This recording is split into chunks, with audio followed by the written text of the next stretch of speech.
Step down. We'll have the latest on hurricane politics, including a new Bush approval rating out this hour. It's 3 p.m. Central Time along the Gulf Coast, making slow progress toward recovery. Floodwaters keep going down in New Orleans, and some children are going back to school in Mississippi. And it's 4 p.m. here in Washington, where John Roberts has been in the hot seat on Capitol Hill. Are we learning anything new about the Chief Justice nominee, or the senators getting ready to grill him? I'm Wolf Blitzer. You're in the Situation Room.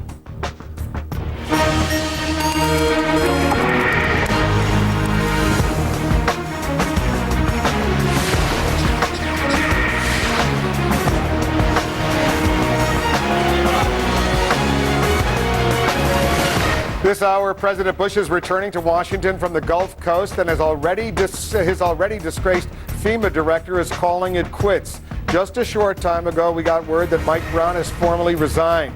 He was sent back to Washington just 3 days ago amid fierce criticism of the job he was doing and serious questions about his qualifications. President Bush got to see Brown's on-site replacement in action today during stops in Gulfport, Mississippi, and earlier in the day in New Orleans. It was his first on-the-ground look at that devastated Louisiana city. The state of Louisiana has raised its official Katrina death toll now to 279. Meantime, the floodwaters continue to recede, with 40% of the city still underwater or thick sludge. And the lights are back for almost 169,000 customers along the Mississippi coast. That's the most Mississippi Power says it can reconnect right now. More than 20,000 additional customers still don't have electricity. More now on Mike Brown's resignation from FEMA and the reaction. Our correspondents, Suzanne Malveaux, Jean Meserve, Ed Henry, all of them are standing by. First, let's go to the White House and Suzanne. Suzanne? Well, Wolf, this is really a rarity for the White House, for the Bush administration, that really puts a premium on loyalty. But it was clear from the early days that there was a serious problem here with Mike Brown. Senior administration officials setting up a timeline for us, saying that it was Wednesday, just 2 days after the hurricane hit, when Homeland Secretary Michael Chertoff told the president at the White House in a morning meeting that he was essentially going to move him to a desk job, that he would be out of the field. They were not happy with his performance. Then Thursday, Chertoff traveling with Vice President Cheney in the damaged regions. Cheney saying that he heard an earful from Republicans as well as Democrats who were unhappy with the FEMA effort. And then it followed with Friday, of course.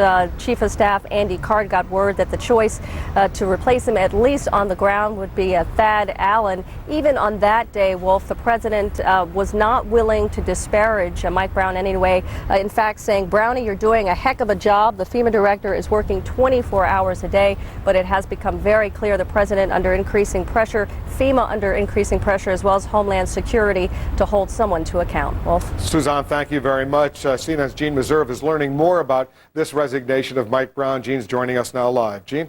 Well, Wolf, I'm told that there was a phone conversation on Saturday between Michael Brown and Andy Card, the White House Chief of Staff, and that Brown came to the conclusion that he should leave. I'm told by a FEMA spokeswoman he was not under any pressure to do so.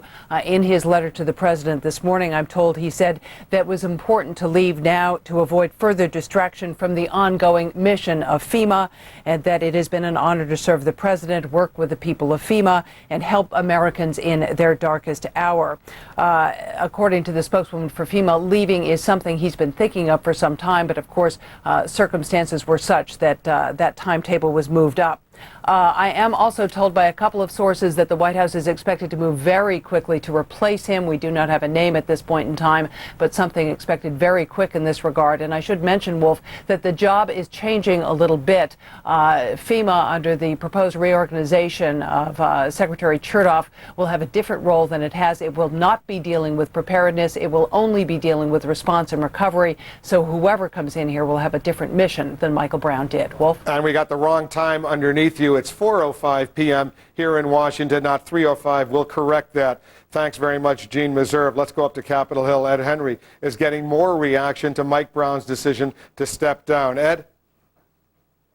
told me a short while ago up here that they believe, the Republican Party believes, this is good politically because it's going to take this issue off the table, getting Mike Brown out of the way. But I think that may be wishful thinking because the Democrats are pouncing here. Democrats are basically saying, you know, they're emboldened. They have been calling for Mike Brown's head for over a week now. They've gotten it, so they want much more. Just a few moments ago, Senator Hillary Clinton said that they basically need an independent commission. She reiterated her call for just that.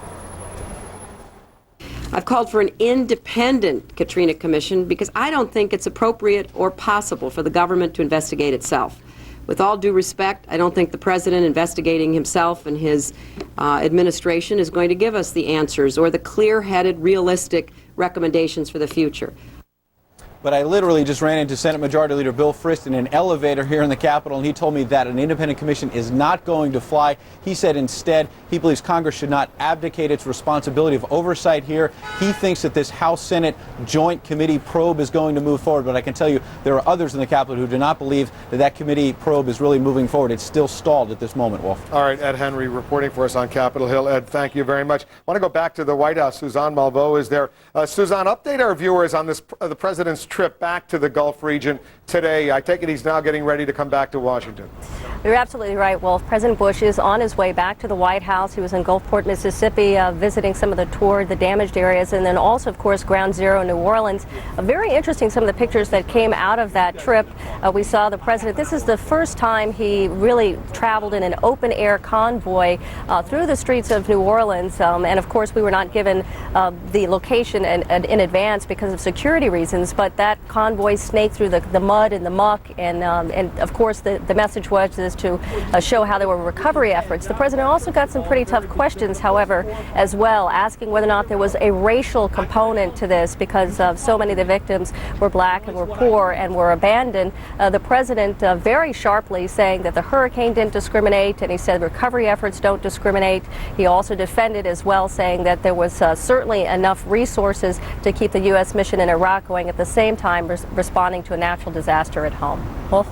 You know, that picture of the president in that vehicle going through the streets of New Orleans. On one side, he had the mayor, Ray Nagin. On the other side, he had the governor, Kathleen Blanco. And then he had Thad Allen, the vice admiral, the Coast Guard vice admiral, who's in charge on the scenes. When they say pictures speak louder than words, certainly in that particular case, it does show that despite differences, at least over the past several days, they seem to be, and I use the word seem, they seem to be all on the same wavelength right now. Is that the impression you're getting? Well, certainly the photo ops, you bring up a very good point here, because these are his harshest critics that he is actually seen cozying up to. We even saw the president give a hug and a kiss goodbye to Governor Blanco when he left. And we also saw some pictures of him, of course, receiving his briefing from his new chief on the ground aboard the USS Iwo Jima with the governor, with the mayor of New Orleans, side-by-side sandwich between them, to give a sense of unity here, to give a message that, look, we're looking forward. This is about recovery. We've put aside some of our differences,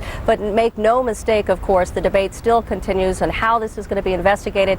There's some big disagreements over that, and there's still a lot of debate over who is responsible, essentially, for the recovery, the slow and sluggish recovery.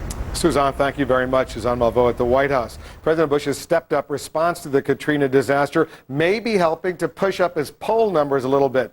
A new CNN USA Today Gallup survey out this hour shows Mr. Bush's approval rating is up to 46%. That's 4 to 8 points higher than other polls taken over the past week. When you average all those polls together, by the way, Mr. Bush gets a 42% job approval rating. Our Bill Schneider will have much more ahead on the president's poll numbers and how Katrina figures in. That's coming up shortly. Let's get a little bit of an update now on the recovery efforts underway in New Orleans. For that, we'll turn to CNN's Sean Calebs. He's on the scene for us. Sean? Well, Wolf, you can probably hear some of the helicopters overhead, and indeed, if you look behind me, you can see just some cleanup going on right here in front of historic Jackson Square. For the past 24 hours, employees with the Bureau of Indian Affairs as well as the Coast Guard have done an amazing job cleaning up this area, chiefly from large limbs from magnolia trees and oak trees. This Decatur Street, right on the fringe of the French Quarter. And really, the French Quarter faring relatively well. Didn't experience the serious flooding that much of the other city did. Now, on that topic, about 80% of the city was flooded at the height. It is down to about 50% now. Also, power is beginning to come back on, and for the first time, some business leaders had a chance to come into New Orleans today and actually go into their buildings, take out papers, do whatever they needed, but they had to leave shortly thereafter. The military's made it clear it is not going to force the evacuation of the remaining 10,000 or so residents still in the city, but no one is being allowed back in at this point. Also a very grim task by many soldiers that are out patrolling the streets, some literally going door to door, checking houses, looking for survivors and fatalities. We ran into a group from Oregon a short while ago, Wolf, and they told us that they had found some survivors that were doing remarkably well, considering they'd probably been holed up for a couple of weeks. And yes, they did tell us that once again they are finding bodies. Wolf? Sean, when I interviewed General Russell Honore, the military commander, on the scene yesterday, he thought the number of dead in Louisiana and New Orleans was going to be way, way lower than the 10,000 some had initially feared. What's the latest on that? What are you hearing? Well, the latest we heard was earlier in the day, much earlier in the day, at about 197, indeed much lower. Indeed, one of the individuals talking about that 10,000 figure, it was the mayor of the city. But the general apparently is going to be on target from what everybody is telling us, that it's going to be nowhere near 10,000. Certainly welcome news. Of course, even one fatality is too many in a storm like this, but certainly significantly lower than the 10,000 the mayor had predicted. And as General Honore said, if you got to be wrong about something, this is about as good an issue to be wrong about as possible. Sean, thank you very much. Let's go to CNN's Jack Cafferty. He's standing by with another question he's come up with this hour. Jack? Wolf, ever since the roar of criticism over Hurricane Katrina in the last week, the Bush administration has been in damage control mode. Today marked the president's third trip to the battered Gulf Coast region since the hurricane struck. Mr. Bush says now is not the time for the blame game. This while many politicians have promised investigations into what went wrong. In the meantime, as you mentioned a moment ago, the latest CNN USA Today Gallup poll shows the president's approval rating is higher than many other polls taken in the last week.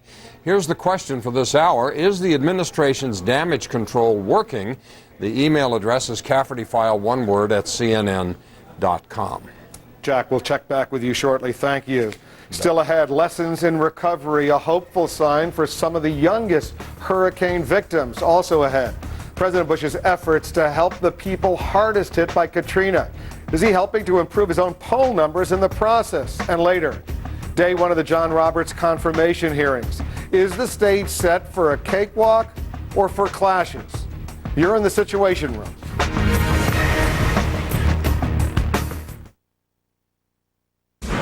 Looking for a mortgage lender who really knows how to win your business? Right now, we're offering a $49 flat fee fixed rate second mortgage. Get on the Ditech Home Equity Fast Track today. Log on to ditech.com or call 1-800-DITECH-1. You see an ancient source of power. At Franklin Templeton, we saw a chance to invest in what became the international leader in wind technology, generating powerful returns for our fund shareholders. This kind of perspective has made us a leader in global investing. Franklin Templeton Investments. Gain from our perspective. Consider investment objectives, risks, charges, and expenses carefully. For this and other information, get a prospectus from your advisor. Read it carefully before investing. Class of 95. Here I come. Weekends look even better at 50% off. Rent Friday to Monday, 50% off. Pick Enterprise. We'll pick you up.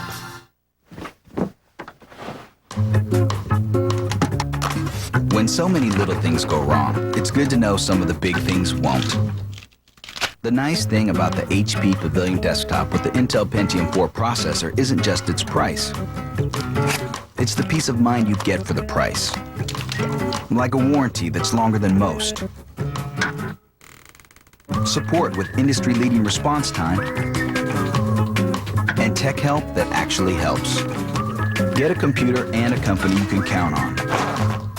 Call by September 13th to get the HP Pavilion desktop with the Intel Pentium 4 processor. Just $449. Order now and get a free flat panel upgrade. Or ask about other HP desktops with Intel processors starting at $299 after rebate. Too bad everything isn't backed with this much support. HP Pavilion desktops. Brilliantly simple. Who are today's today's explorers, pioneers, inventors, and dreamers. CNN brings you Explorers, an original series spotlighting today's Magellans of science, space, invention, and medicine. Join CNN all this week as we travel from the widest expanse of space to the microscopic cells of life. Find out how tomorrow's innovations will simplify, improve, and revolutionize the way we live. Watch CNN all this week and explore the possibilities. Brought to you by Infinity, who use the power of design to create beautiful, dynamic automobiles. Closed captioning provided by dermatologist recommended Sarna anti-itch lotion. Do you suffer from an itch that just won't stop? Get Sarna Original Lotion. Sarna contains 2 medications for prompt itch relief. Suffer no more. Get dermatologist recommended Sarna Lotion.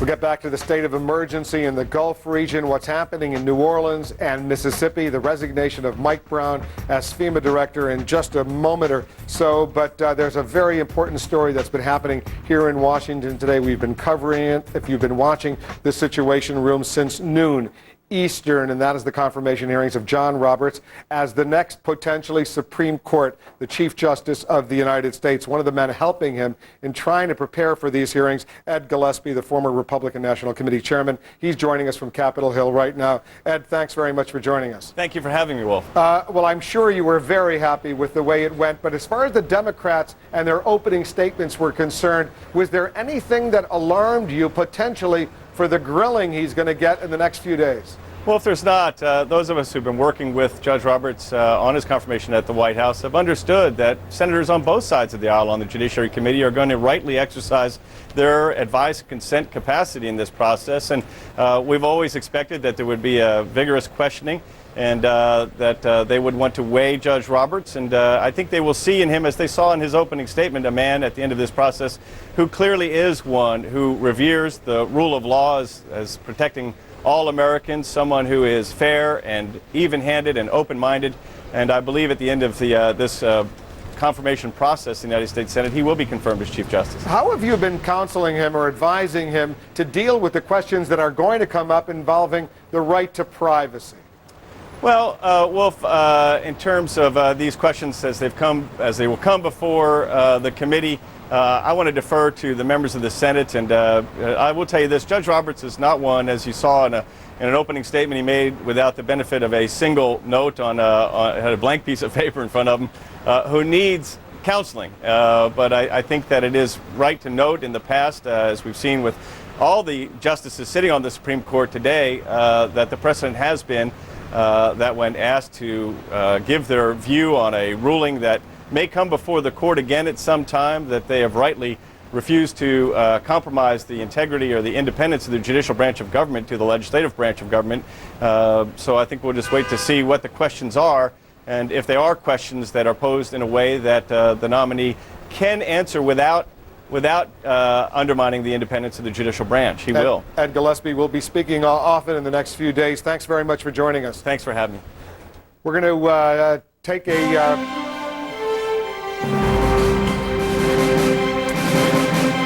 We got a developing story we're following. CNN's Zane Vergy is at the CNN Center in Atlanta. What's going on, Zane? Wolf, a major portion of Los Angeles has lost power. Outages have been reported from downtown all the way to the San Fernando Valley. The Los Angeles Department of Water and Power is saying that they don't really know what's caused it. They have no explanation for what's happened. We are trying to work and get you more details on this, but that's all we know right now. CNN can confirm that a major portion of Los Angeles has lost power. Wolf? Do you know, Zane, if we've established contact with our Los Angeles Bureau? We have, and they have confirmed that that is what's happened, and they're working to try and get some details. And where they are, have they lost power there in the LA, in the area where our Los Angeles Bureau is located? They could well have. This has just come in. I haven't been in direct contact with them, but they have been able to tell us that this is what's happened and that there have been outage failures from all the way from downtown to the San Fernando Valley. All right, we'll try to get our Bureau Chief Pete Janos on the phone, see what's going on out there. But as Zane just reported, a big chunk of Los Angeles now without power. It's about 1:19 on the Pacific time. in the early afternoon in Los Angeles. Big chunk without power. We don't know what's going on. We'll try to find out and bring that information to you as soon as we know a little bit more about what's going on. Zane's all over this story right now. Is President Bush weathering the political storm over Katrina? Up next, we'll premiere some brand new poll numbers. Some of them may surprise you. We'll be right back. Thinking of an MBA? Join us on the World MBA Tour, coming to a city near you. Register now at topmba.com. Let Empire Glass replace your cracked windshield, and we'll give you 24 free dinners to Sherry's Restaurants, where you'll enjoy great food and delicious pies all day, every day. And we offer free mobile service to your home or office. So for the highest quality windshields and 24 free dinners to Sherry's, call Empire Glass today at 503-251-9881. And remember, when you think glass, think Empire. I'm not what you would call a do-it-yourselfer. Like that time with my new HD TV. Thankfully, to get high-def programming from Comcast, I didn't have to install anything myself. One call and they did the rest. Now I get all these great HD channels, HD TV on demand, even an HD DVR, all without buying any expensive equipment.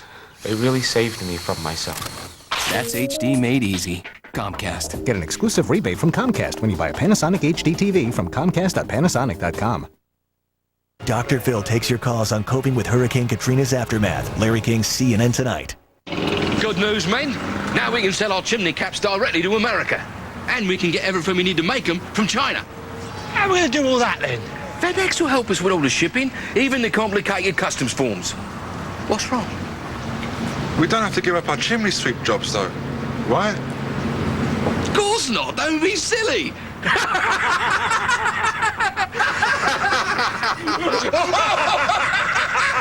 FedEx, helping take your small business to the world. Are you getting enough fiber in your diet? To get the 25 to 30 grams of daily fiber you need for ongoing good health, what else would you have time for? That's why there's Fiber Choice, the chewable fiber supplement. Each bottle contains 180 grams of fiber. You'd need more than 3 bottles of fiber caplets at 3 times the price to get the same amount, which makes Fiber Choice the smart choice for your busy lifestyle. Fiber Choice, now in assorted fruit chewable tablets and hard candy drops. It's time people who get loans are treated fairly. That's why eLoan has no lender fees. Check out our current monthly refinancing options. Those are some of the revolutionary ways we're changing the lending industry. eLoan, radically simple.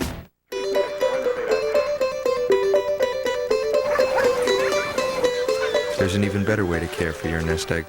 Objective financial advice. A.G. Edwards, for 118 years, fully invested in our clients.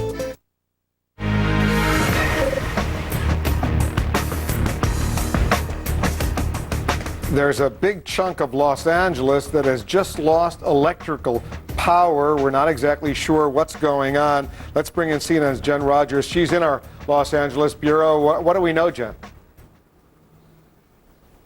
We're going to go to Jen Rogers in a moment. Zane Verjee is with us. Jane, what else are you picking up? Well, we know, Wolf, that the outages have been reported from downtown all the way to the San Fernando Valley.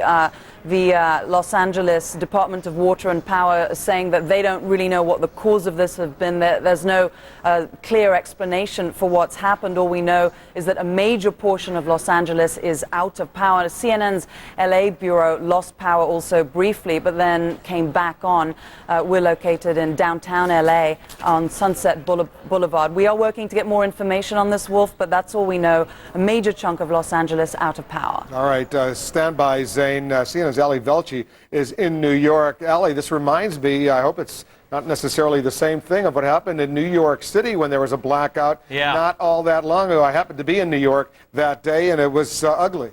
Yeah, it was. And as you know, Wolf, the first thing people think about is what does this mean? Now, we have been seeing reports earlier about outages in the area around Los Angeles. So the speculation, it's not speculation. Here's what I'm going to tell you, that I think the reports lead us to believe that there have been outages developing through the course of the day in the area. Now, we do know that there are a number of traffic lights out in the area. But as you know, California has in the past been susceptible to brownouts. This could well be a grid problem. We are trying to get hold of people in Los Angeles to give us updates geographically as to where the areas are that are affected. And quite strangely, a number of phones are not working or are giving us constant busy signals. But we are trying to update and report on what is affected. We do know that there were scattered reports of outages earlier, Wolf, so there's some speculation that this may not be one big incident. This may be a collection of things that has caused brownouts and maybe a blackout. We'll keep on top of this and keep bringing you information on what's happening in Los Angeles. We are getting reports now that Los Angeles Airport, LAX, we do not have an update on information from them since this morning. They haven't updated their website, but we have had some scattered reports that there is power at LAX. So we will continue to get this back to you as it develops. Wolf? All right, Ellie, stand by.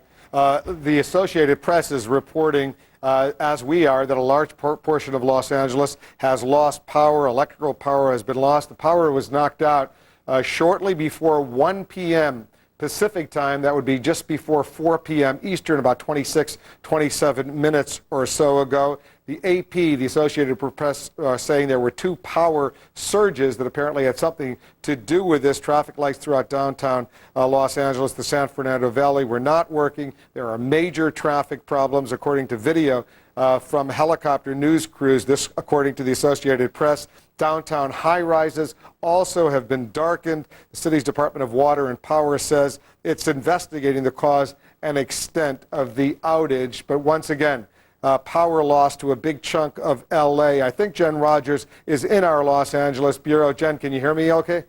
Yes, Wolf, I can hear you. In fact, we do have power here, although we did lose it for a very short period of time. What we're being told by the Department of Water and Power is that the parts of the valley, downtown, and parts of Hollywood are out of power. We are in Hollywood right now. The valley is just north of us. Downtown is to the east of us. I was actually outside the bureau when we lost power here momentarily, and I can tell you just in that short period of time when the traffic signals all went out, of course, that wreaked havoc just on this one little corner, so you can imagine what is going on in the rest of the city. The DWP also telling us that nothing suspicious at this point, and as you said, they are investigating. How unusual, Jen, is this for a piece of Los Angeles to lose electrical power, these brownouts, if in fact this is a brownout? Well, if it is a brownout, it isn't highly unusual on a very hot day. We do lose power from time to time. That being said, it's not incredibly hot here right now.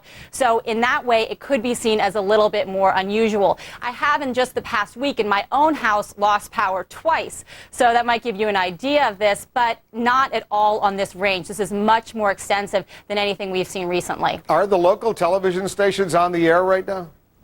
You know what, Wolf, I can't actually see them, so I can't tell you right now what's going on with them. But you'll be taking a look very, very soon. Jen Rogers is on the scene for us in Los Angeles. She's in our Los Angeles bureau. We did lose power in our Los Angeles bureau, albeit very briefly. Our LA bureau is in Hollywood. Ali Velci, what do you make of this based on Jen Rogers' report?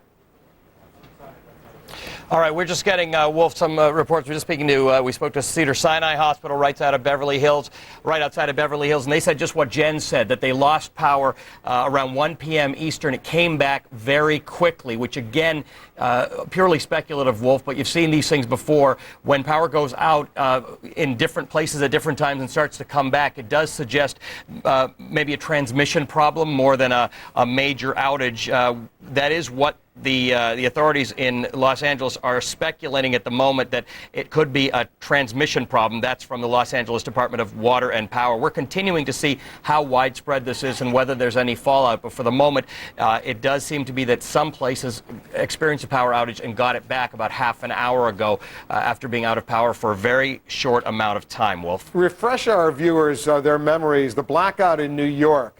And I remember that day very, very vividly. Did they ever determine 100% the cause of that?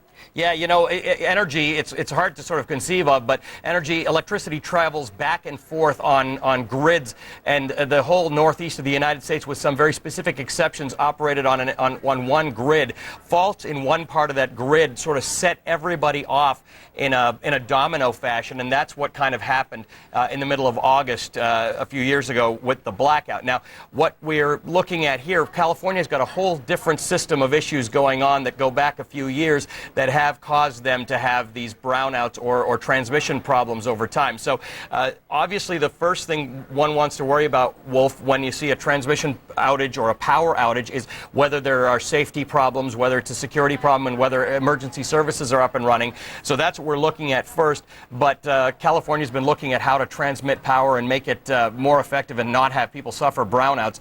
This goes back to deregulation in California, which was a very different problem than what we faced in the northeast of the United States with the blackouts. That was simply a flaw in the system. So likelihood is that these are separate and sort of different problems. But as you know from being here during the blackout, Wolf, and I'm just keeping one eye on the computer to see what we're getting updates on. As you know from being here, how a major city deals with something like this is where it becomes important. In LA, we do have reports of traffic signal lights that don't have power. That, of course, is a major problem in a place like LA because of the traffic, because of the number of cars on the road, Wolf. It was almost 2 years exactly, a little bit more than 2 years since that blackout in New York City. These are live pictures, Allie, that we're getting in from Los Angeles right now. You can see some of the traffic problems. If the lights go out in a city like Los Angeles, that could be a disaster potentially, given all the traffic that they have there. Jen Rogers is in our Los Angeles bureau. Jen, what else are you hearing? Well, Wolf, we're really trying to get a handle on how many people this is impacting right now. The latest from the DWP, they are saying that the southern part of the San Fernando Valley is out and large parts of downtown. They are just saying at this point thousands and thousands of people are affected, but no hard numbers beyond that. What we do have from the Los Angeles Police Department is very important, and this is that they are on what they are calling tactical alert. And that means that they are only responding to life-threatening emergencies. Right now, they're being overwhelmed with phone calls. So, of course, if you are watching this and you do not have a life-threatening emergency, do not call the police about it, because, again, they are on tactical alert right now, and they are only responding to life-threatening emergencies. And as far as we know, at least in parts of Los Angeles, Jen, the power is still out. There are parts of Los Angeles. We are in one of those parts right now. We have power right now. We did dip for a very brief period of time, but we do still have power, and there are certainly other parts that still have power as well. And we're showing our viewers some live pictures. I want to take a look at these live pictures from a sky camera, from a helicopter flying over. You see the traffic. You see at these intersections cars moving very gently, very deliberately, because the traffic lights are out in parts of Los Angeles. So everyone is trying to move forward slowly but surely to make sure there are no traffic accidents. You get to these intersections with no traffic lights. People want to be very careful. These are live pictures that we're seeing coming in from Los Angeles. These pictures courtesy of our affiliate KTLA. All of our affiliates now in Los Angeles are all over this story. Large parts of LA losing electrical power right now, including our own CNN bureau briefly lost some electrical power. And you see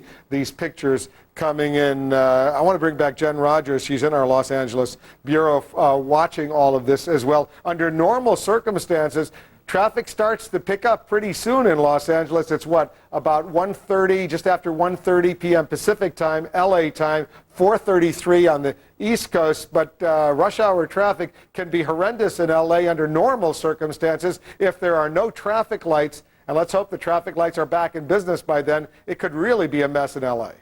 Indeed, Wolf. I mean, traffic is no piece of cake in Los Angeles, whatever time you head out your door. But if this does continue and we're going into the rush hour, that would definitely be more cause for concern and certainly take people a long time to get home. Now, the DWP has told us right now, while they are still investigating this, they really don't know what is causing it. There are some unknown problems at 2 receiving stations. And again, that is according to the DWP. So we're trying to get a handle on how many people this is impacting and also what the cause is. Right now, the most that they will say on the cause is unknown problems at 2 receiving stations. And you say it's warm in LA today, but not unusually hot or blistering hot, which if everybody's got their air conditioning on full blast, that could cause these brownouts. But how hot is it in LA today? Well, you know what? I have to say I don't know exactly how hot it is, but I would say it is much cooler than the heat wave that we were going through last week. I mean, this is actually sort of fall temperatures. It is not peaking at all here. This is not beach weather right now that we are going through. So it really is not a very hot day when you go outside. All right, Jen, stand by. We're going to come right back to you. Ali Velchi's watching all of this unfold as well. You've been making calls out there, Ali. What are you picking up? I'm getting busy signals is what I'm getting. I'll tell you what the weather is. That much I can give you. It's 72 Fahrenheit in Los Angeles right now, which wouldn't suggest the kind of temperature that would be putting pressure on the electrical system. The good news is it's getting much cooler tonight. It'll be about 57 in LA. So like everybody else, they've had a break in the weather in the last little while. We are trying to determine how isolated this problem is or how widespread it is, and whether or not there are these rolling outages that have come back online, like we reported from Cedars-Sinai Hospital right outside of Beverly Hills. They reported the same thing that our Los Angeles Bureau reported, an outage that came back online. But as you see from those live pictures or saw a few minutes ago, where you have cars lined up, it is fortunately a little early for Los Angeles commuters to be heading home. But if, as word of this gets out, that's what will happen. Everybody will get out and try and get home because LA is a traffic mess almost all the time. The good news is the weather's good, and if this is early enough in the day, they can start that traffic flow going on right now, Wolf, and that's what you're starting to see. If they can keep the traffic flow moving, that's something that the police have to think about.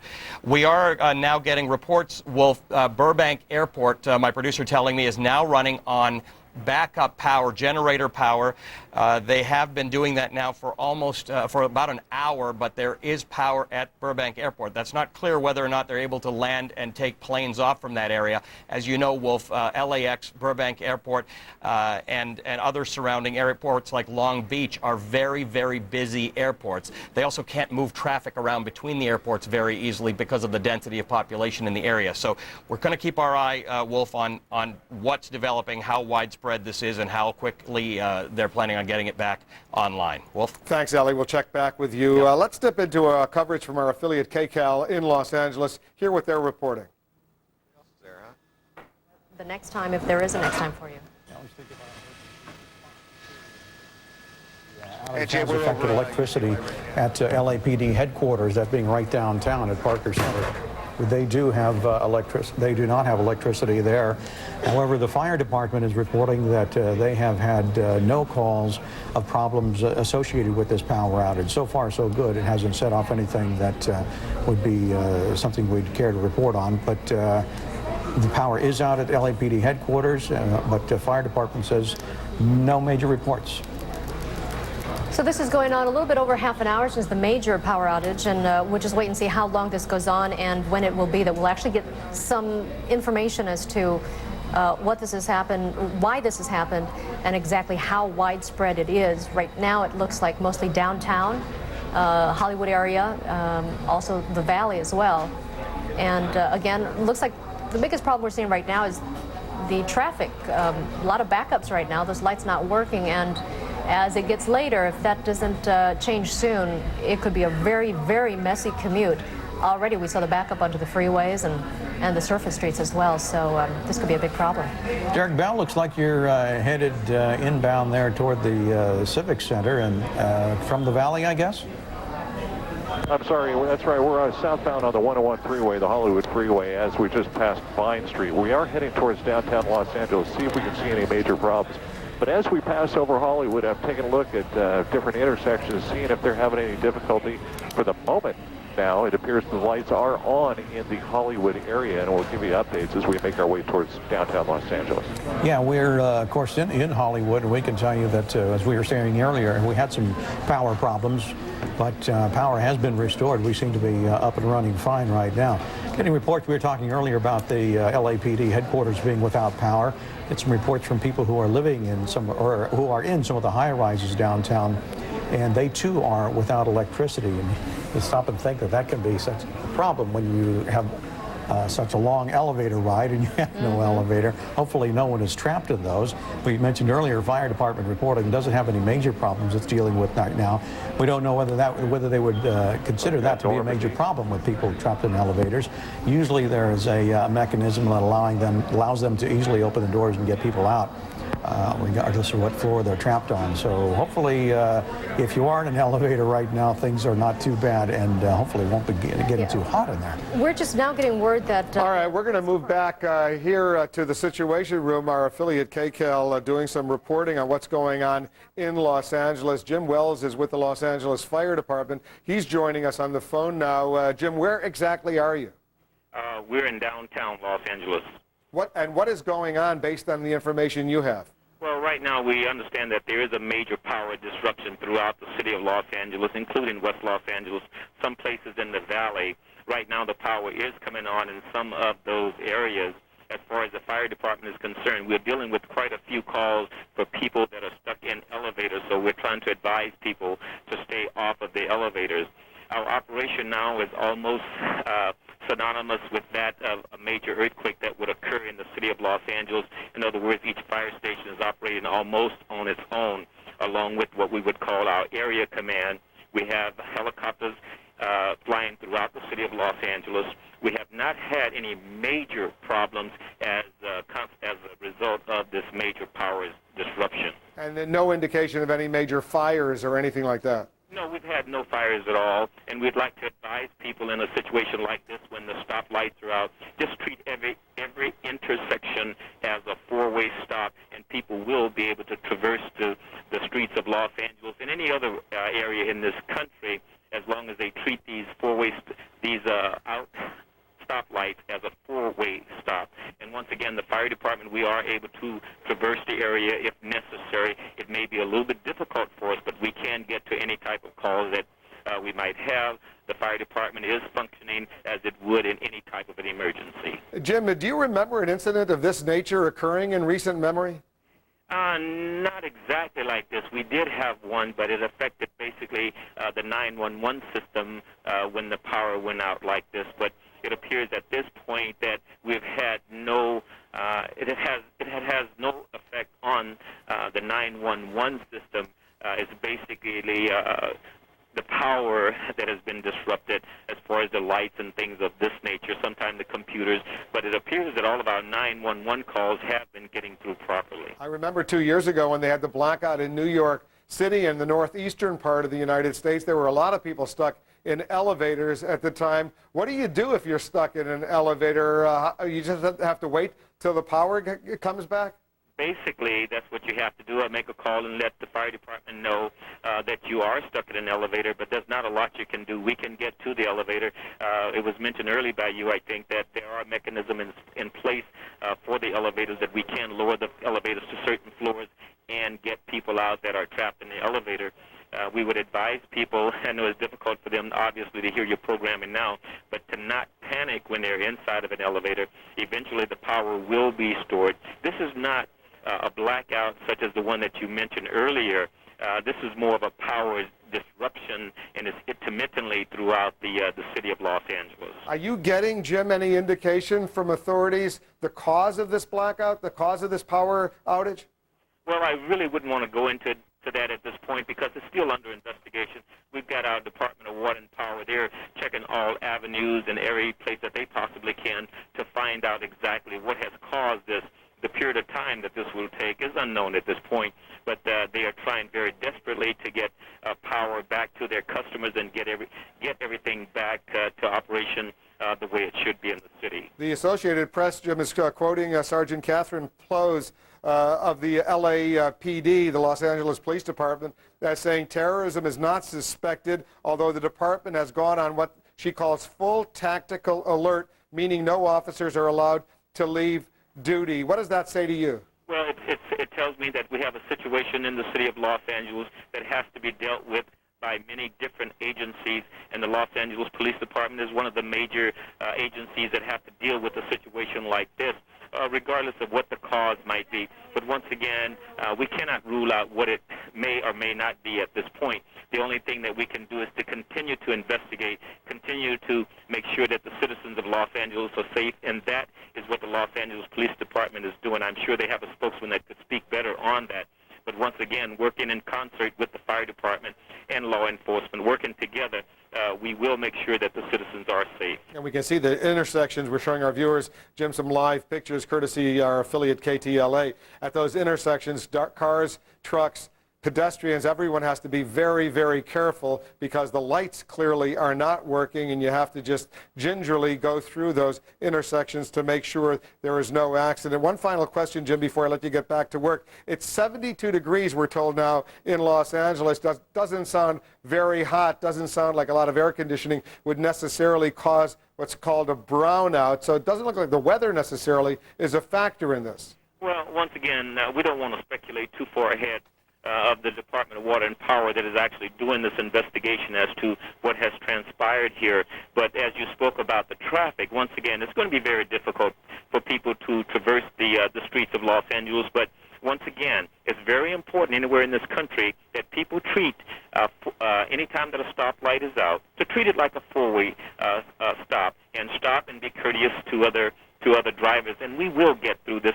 This is a situation that we have dealt with before. The fire department, the police department, and other agencies are well aware of what they should be doing in order to resolve this type of situation. I feel that this situation will probably be resolved within the next couple of hours. We see some fires, courtesy of our affiliate KABC in Los Angeles. We see smoke in the horizon on a few places. If our viewers look carefully in their screens, they can see some dark smoke coming up. I see 2-3 locations, including one fire. But you say, as of right now, Jim Wells of the Los Angeles Fire Department, you have no reports of any fires erupting. No.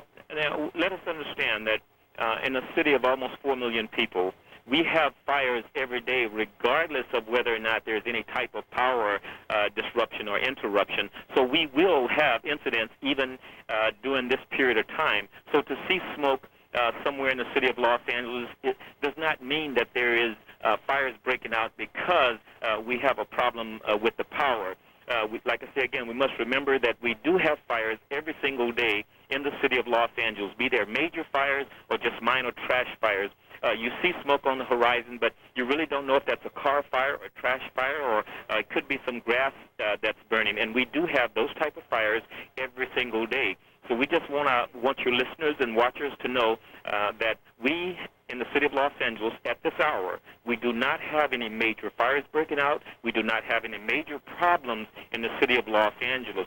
The only situation that we're dealing with is a power disruption and the people's ability to traverse the streets of Los Angeles.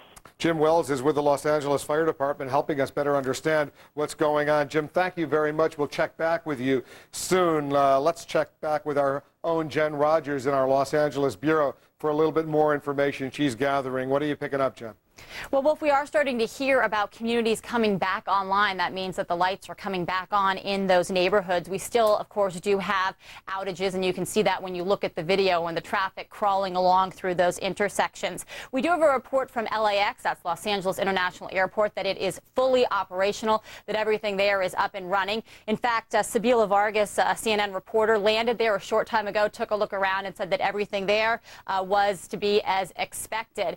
A couple more things, though, from the DWP, that's the Department of Water and Power.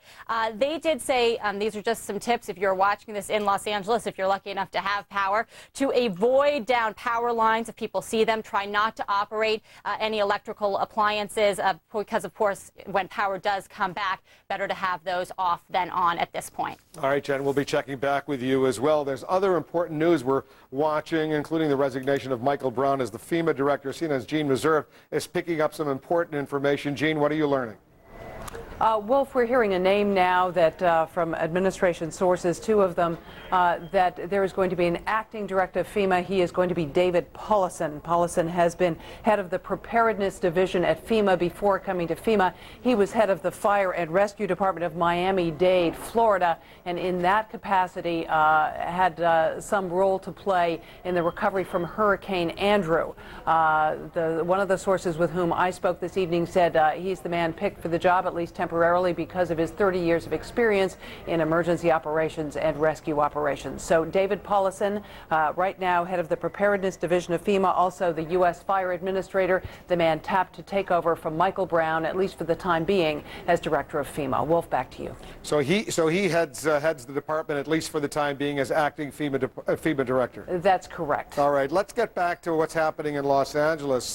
The electrical power going out for a big chunk of the city. What are you hearing from your sources? Well, I had a brief conversation with the Department of Homeland Security. They, of course, have been trying to figure out what the situation is out there. The brief headline from them is, at this point in time, there is no indication of any sort of nexus with terrorism, not terrorism related, as far as they know at this point in time, Wolf. All right, they don't know exactly what has happened, but they're ruling out, at least for the time being, any indication of foul play, specifically terrorism. We'll continue to watch this story with you. Thank you, Gene.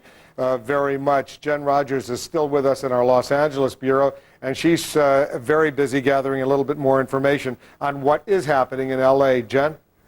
Well, as you were saying at this point, the DWP is saying that they do not believe this has anything to do. Well, we just lost Jen Rogers in our Los Angeles bureau. Hopefully that is not related to the power outage in Los Angeles, but clearly that signal has gone down from our Los Angeles bureau. We've been following now for almost an hour, just before 4 o'clock Eastern, just before 1 p.m. on the West Coast. Power in a big chunk of Los Angeles simply goes out. Unclear what the source, why that power has gone out, but we do know that traffic lights in a major chunk of the city and electrical power in high-rise, in office buildings out. People complaining clearly that they're trapped in elevators. Traffic is really building up right now in Los Angeles. Allie, what else are you picking up? We're again trying to find out how localized it is, where things are going on. We know that Disneyland is working. The port in Los Angeles is working. It has its own power.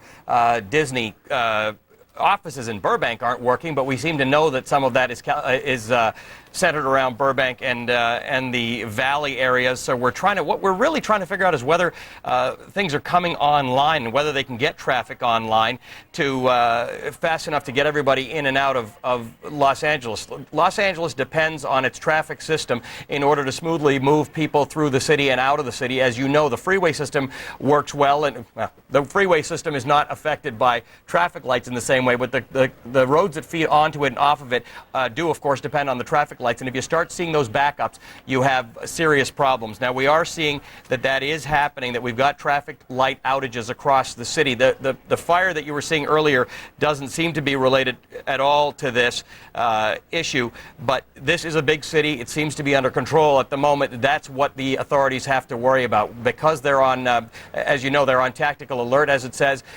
They are worrying about whether or not they can keep everybody moving out of the city and control the flow of people to their homes. I suppose people are emptying out of their offices now and getting home earlier to try and avoid that crush of rush hour traffic. That may be the most serious thing that happens today, and that is that for people trying to get home, they get stuck in traffic. Keep in mind, in a city of Los Angeles' size, traffic gridlock more than usual means problems for ambulances, fire trucks, and police officers. So right now, that's what I think authorities are spending their time on, is making sure they can try and get at least essential services out so that people can get home. We're trying to keep an eye on what areas are coming back online more quickly than others. As Jen said, LAX seems to be working on its own power, and so is Burbank. Wolf. All right, Allie, stand by. We're speaking with Jen Rogers in our Los Angeles bureau just a couple of moments ago, and she disappeared on us, but she's joining us on the phone right now. Jen, what's going on? That's right, Wolf. We don't know that the fact that you can't see us has anything to do with the power outage, but I do have some more updates. Los Angeles International saying that they did have some flickering of lights there, but power has been on and there have been no interruptions to their flight operations. A little bit more from the Los Angeles Police Department. Again, we told you previously that they are on tactical alert And what that means is that they are only responding to life-threatening emergencies, but that also means that none of their officers are allowed to leave their shift until they are officially released. Again, we do not know what has caused this power outage. The Department of Water and Power only saying that there are unknown problems at 2 receiving stations here in town. And again, we are getting reports that communities are coming back on. 2 places that are out, though, we do need to talk about Hollywood, the big business out here. I did talk to somebody over at Paramount Studios. They apparently do have power. Warner Brothers, though, which of course is the huge lot down in the Burbank area, is without power, at least according to the people that I just spoke to over there. I'm sure that this is strictly coincidental, Jen, but I do want to point out to and remind our viewers, only yesterday there was an Al-Qaeda video from an American member of Al-Qaeda who suggested that Los Angeles was a potential target of Al-Qaeda. Melbourne, Australia was mentioned as well. But once again, Arjeen Meserve, our Homeland Security correspondent, quoting sources, her sources at the Department of Homeland Security, as well as Jen Rogers, quoting sources over at the LAPD, suggesting that there's no indication that terrorism has played any role in this power outage in the Los Angeles area. But just wanted to remind our viewers of that. Jen, with the exception of being unable to broadcast from our Los Angeles bureau, you're on the phone with us right now. Do you still have power in our bureau? We still do have power, and again, we have only experienced that real flickering of lights here. Again, I was outside of the building when it happened. Power in the whole surrounding area went out. The street lights went out. The elevators here in the building did go out. I had to walk back up the stairs to get into the building, but that was for a very short period of time. We came right back up, and we have remained constant without any flickering since then, and that was around, I believe, about the 1 o'clock hour. And the traffic really gets crazy in L.A. on a normal Monday around what time? Oh, well, it's L.A. Traffic is bad all hours, but I guess I would say traffic starts to really get bad around 4 o'clock.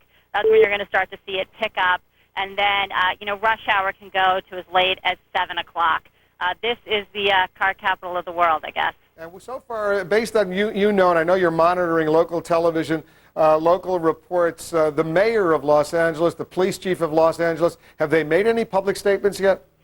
I have not seen them on the channels that we have been watching. Of course, we would be monitoring that and bringing that to you. Right now, the statements that we are getting are from spokespeople at the LAPD or at the fire department or at the DWP. If it has made it to that level yet, I have not received that. I'm sure that we will, and at that time, we will get you, of course, whatever news we have from the very top levels of city government. Jen, how long have you lived in Los Angeles? I have been here for 4 years now. Do you remember anything like this occurring during the 4 years you've been there? Certainly not this extensive by any stretch of the imagination. I have been without power a number of times. Usually that is heat-related. And again, it was 66 degrees at LAX at 1 p.m., 72 degrees in other parts of Los Angeles. This is not an incredibly hot day. So on that level, this is unusual, and certainly the extent of it. You will drive through Los Angeles from time to time, and lights will be out, but nothing like what we are seeing when we are watching these shots come in from the affiliates. This is much more extensive than anything I've experienced in my 4 years here. All right, Jen, stand by. We're going to get back to you. Jen Rogers is in our Los Angeles bureau. She's joining us. She's been joining us on the phone. We've been unable to make a video connection. We don't know if that's related or not related to the power outage that has affected Los Angeles, a big chunk of Los Angeles now for the past hour or so. We're watching these live feeds coming in, helicopter reporters, the cameras aboard the helicopters, showing the traffic that is building up in Los Angeles. The traffic lights in a big chunk of the city are out right now, and everyone has to treat those intersections very, very gingerly right now because of what is going on. Kim Hughes with the Department of Water and Power in Los Angeles is joining us on the phone right now. Kim, what do we know? Well, good afternoon, Wolf. Right now we are ascertaining the full causation of this disruption. We have crews out ascertaining exactly what's triggered what really is a proactive safety mechanism. We are ascertaining exactly also what area of the city is being affected. We are working to restore power. Some things are being relayed back on. Again, the main concern is everyone's safety, and to assure all of our customers and residents of Los Angeles that we are working diligently to restore power as quickly and safely as possible. and we are again getting to the root of exactly what caused this disruption. How much of Los Angeles, the greater Los Angeles area, Kim, is without electrical power right now? We do know that there is areas being affected within the metro area of Los Angeles, Central LA, and the San Fernando Valley, as well as part of the harbor area. And again, we're getting a full scope to ascertain exactly how many circuits are continually to have power that is disrupted versus any circuits that are working. So we're getting a full handle and scope on it, and assure everyone that we've got all of our crews and personnel working on the situation to restore power as quickly as possible. It's been about an hour now. Over that past hour, have more areas lost power, or are areas getting power back? No, as I understand that we really are working more to restore right now than seeing any other disruption. That there was a disruption, and from that we're trying to work and restore power to get back everyone, all of our systems operating in a safe manner. But oftentimes we do want to make sure that we do things properly and safely. Safety is certainly foremost concern, and we want to make sure that we get things back on and that we don't have this, again, a disruption again because we didn't do something in the proper manner. So we want to assure everyone that we are working diligently. We've got all of our personnel working on the situation, and we want to do it safely, and we're doing it as quickly as possible. Kim, how long have you been with the Los Angeles Department of Water and Power? 3 years. Have you ever experienced anything like this before? Well, we've certainly had disruptions that occur. Often they are weather-related, often with storms or wires down. But, you know, everything works with mechanics, and once in a while, and again, our systems are to make sure that things are done safely. So a lot of times we will have disruptions and things will go offline just to make sure that we're protecting equipment and safety for the long haul. So, again, a lot of this is proactive and protective. So, again, we're working to restore power as quickly as possible. Kim, stand by for a second. It's just 5 p.m. here on the East Coast, 2 p.m. out on the West Coast. We've been following a story for about an hour or so. Power outage in a big chunk of Los Angeles. No one knows why, at least not yet, but authorities are looking for answers. Traffic lights in a major portion of the city are out, and that there's a lot of traffic that's building up.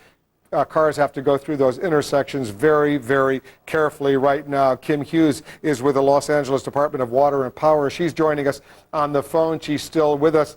Kim, give our viewers a sense of what percentage of Los Angeles itself may be without power right now. Is it half or 2/3, 3/4? I don't have the exact numbers, and I don't want to speculate, but I do want to assure, again, everyone that we're working diligently to restore the power. Again, a lot of this is to be proactive with our system. Things will kind of relay off to make sure that we're protecting the system.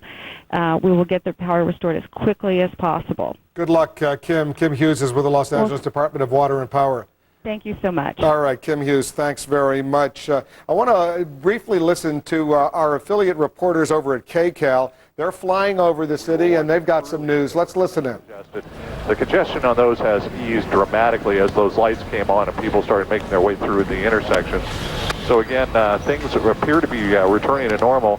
As we heard from Paul Dandridge in the Valley area, we can confirm that from what we see here in Sky 9. Back to you. Okay, that's good news that things seem to be coming back here in some areas. You were talking about that explosion in an electrical vault. Were you picking that up on fire frequencies? That's right. It was something that was reported to the fire department. Again, we don't know how accurate that is.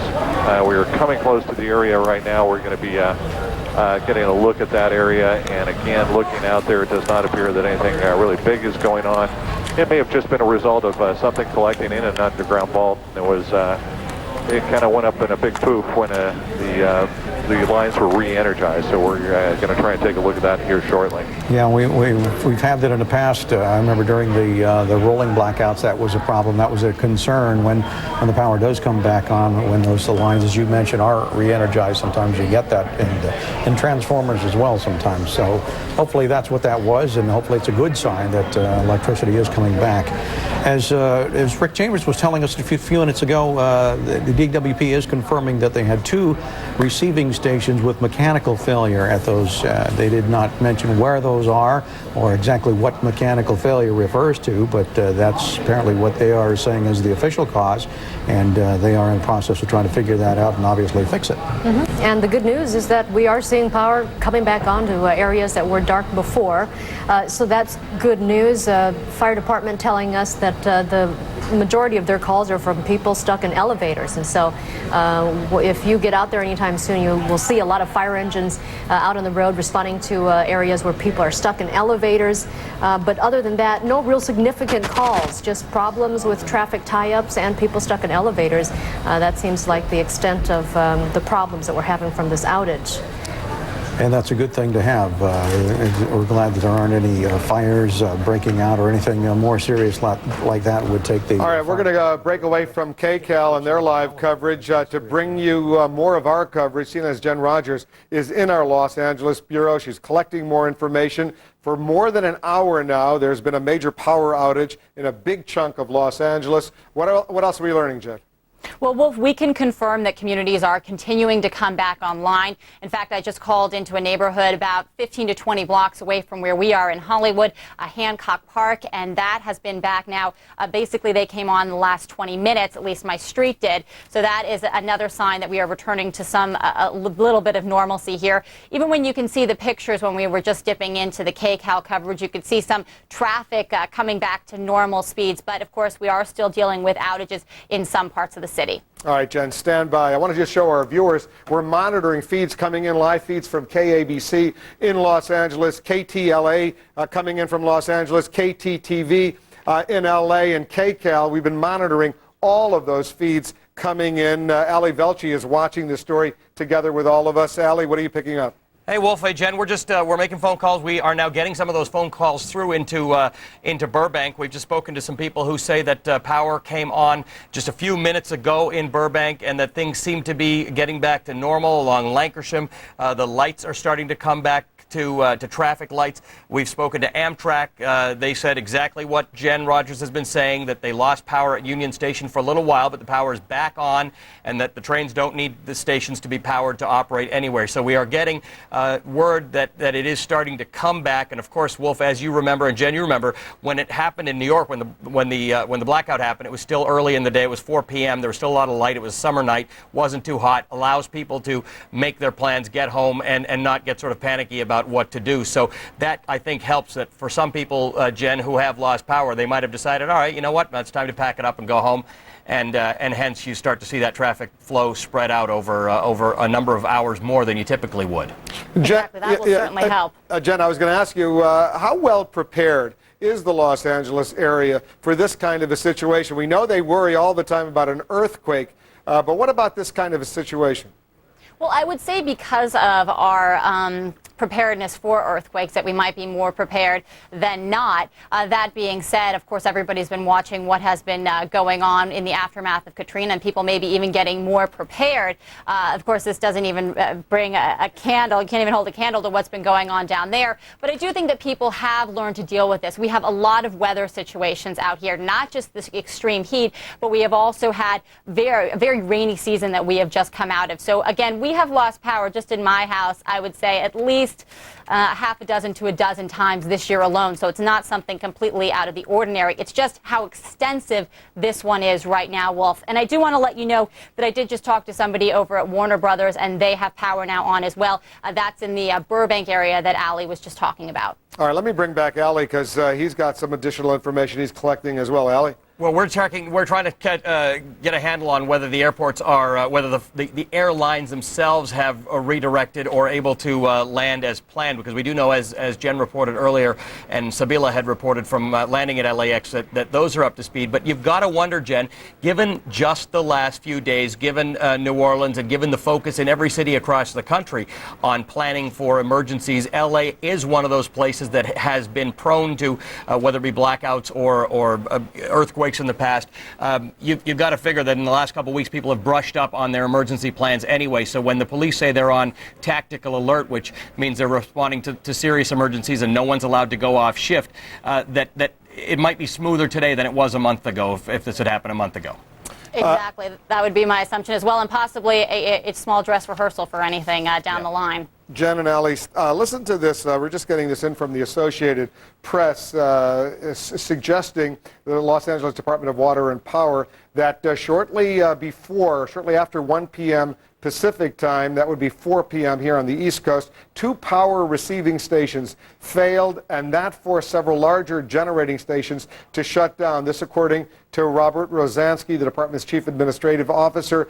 Quoting the Associated Press once again, the receiving stations get high voltage power from the generating stations, convert it to lower voltage so that it can be used throughout the city. At this point, Rosansky says we are doing everything we possibly can to find out the source of the problem. Ali, it sounds like a sort of chain reaction thing. When something goes wrong one place, it can cause much bigger problems elsewhere. Electricity transmission does have that effect. Now, the one thing to keep in mind is that Los Angeles is powered by a municipal power grid. It is not a regional power grid. And what we are being led to believe is that this isn't going to have an effect outside of the areas that are already affected by it. So that's the good news. This is always the danger when there are blackouts, when that voltage flow starts to fluctuate, that it starts to affect outlying areas. That being said, when you're in that area, having power to LA is probably the most important thing right now, not because of the temperature and needing heat or cooling, but because of emergency services, because of places that have to have power to keep things running, hospitals,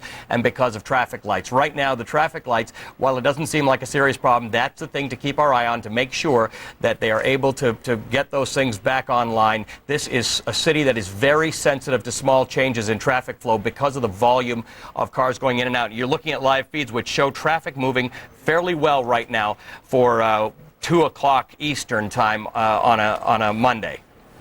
And it looks like traffic is moving, but sometimes it's deceptive. If we take a look at that KTLA feed, we see at this intersection the light still remains, the traffic light still remains out, and cars very gingerly trying to go through that intersection to make sure there are no accidents there. All of these feeds coming into the Situation Room. We're watching it right now. Tom Foreman is watching this with us as well. And Tom, you've got a map to show our viewers where exactly this is happening. Yeah, you're really talking about the heart of Los Angeles here when you look at this. Let's fly in here. Here's the coast over here, as you would know. We fly in. This is really the heart of what we're talking about. If this is downtown LA, which is where you see the high-rises, you don't see an awful lot of pictures of downtown LA a lot of the time, but as you can see, there's a cluster of freeways that gather all around downtown LA.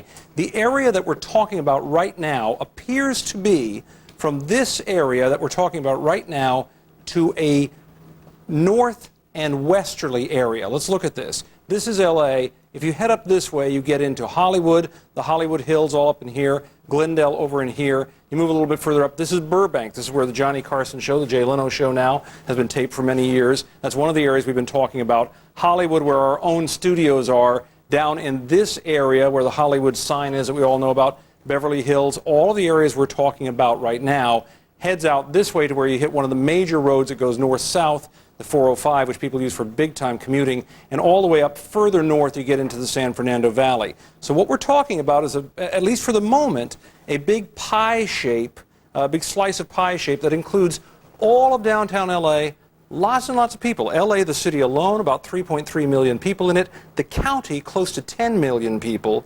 And then when you get beyond that, you start approaching, gosh, when you go way out there, you start talking about 19 million people. You have the population of Australia clustered in that area. And we know that in Los Angeles, in that whole Southern California area, public transit is not necessarily the way most people get around. It's cars. And the traffic jams, if the lights remain out in big chunks of the city, could be enormous. Can be huge challenges, and one of the things that people forget about this, when you look at some of these roads here, if we move into areas like downtown LA, when you look at some of these areas, what you're talking about are actually some of the most densely populated parts of this nation. A lot of people think of LA as a big sprawl area. You see this highway right here? Terrifically busy. So is that interchange at rush hour, and as you know, rush hour starts early. But LA over the years, as it has sprawled, it has filled in all of the gaps. So LA actually has a higher population density right now than New York City does. So the reality is you're talking about a tremendous number of people, and when you have a power outage in an area like this, you're affecting a lot of people in a tight space who have to start commuting almost immediately. Let's hope power is restored very, very quickly to Los Angeles and the entire area. If there's any silver lining in this, Tom, I suspect the silver lining would be this could be a good drill for a worse situation down the road, like an earthquake, for example. Well, and you know, after the Northridge earthquake years ago, one of the great concerns when power went out in a lot of areas was just this traffic problem. It was a mess for a while, and the first Monday after the earthquake, the whole city was just on tenterhooks about what was going to happen with the commute, just dealing with that one earthquake with the roads being out. So right now, you're right, maybe a good drill to figure out where they'll be. Everybody is very sensitive to preparedness in communities across the United States after what's happened in the Gulf Coast region over the past 2 weeks. Allie, what else are you picking up? Well, we are again confirming what we've been hearing, that a number of businesses that we've spoken to who were affected by this were affected for a brief period of time, some until as late as a few minutes ago. But we are hearing from everyone we can get through to that they're back online. There are several companies we've been calling, companies that we typically call and do business with.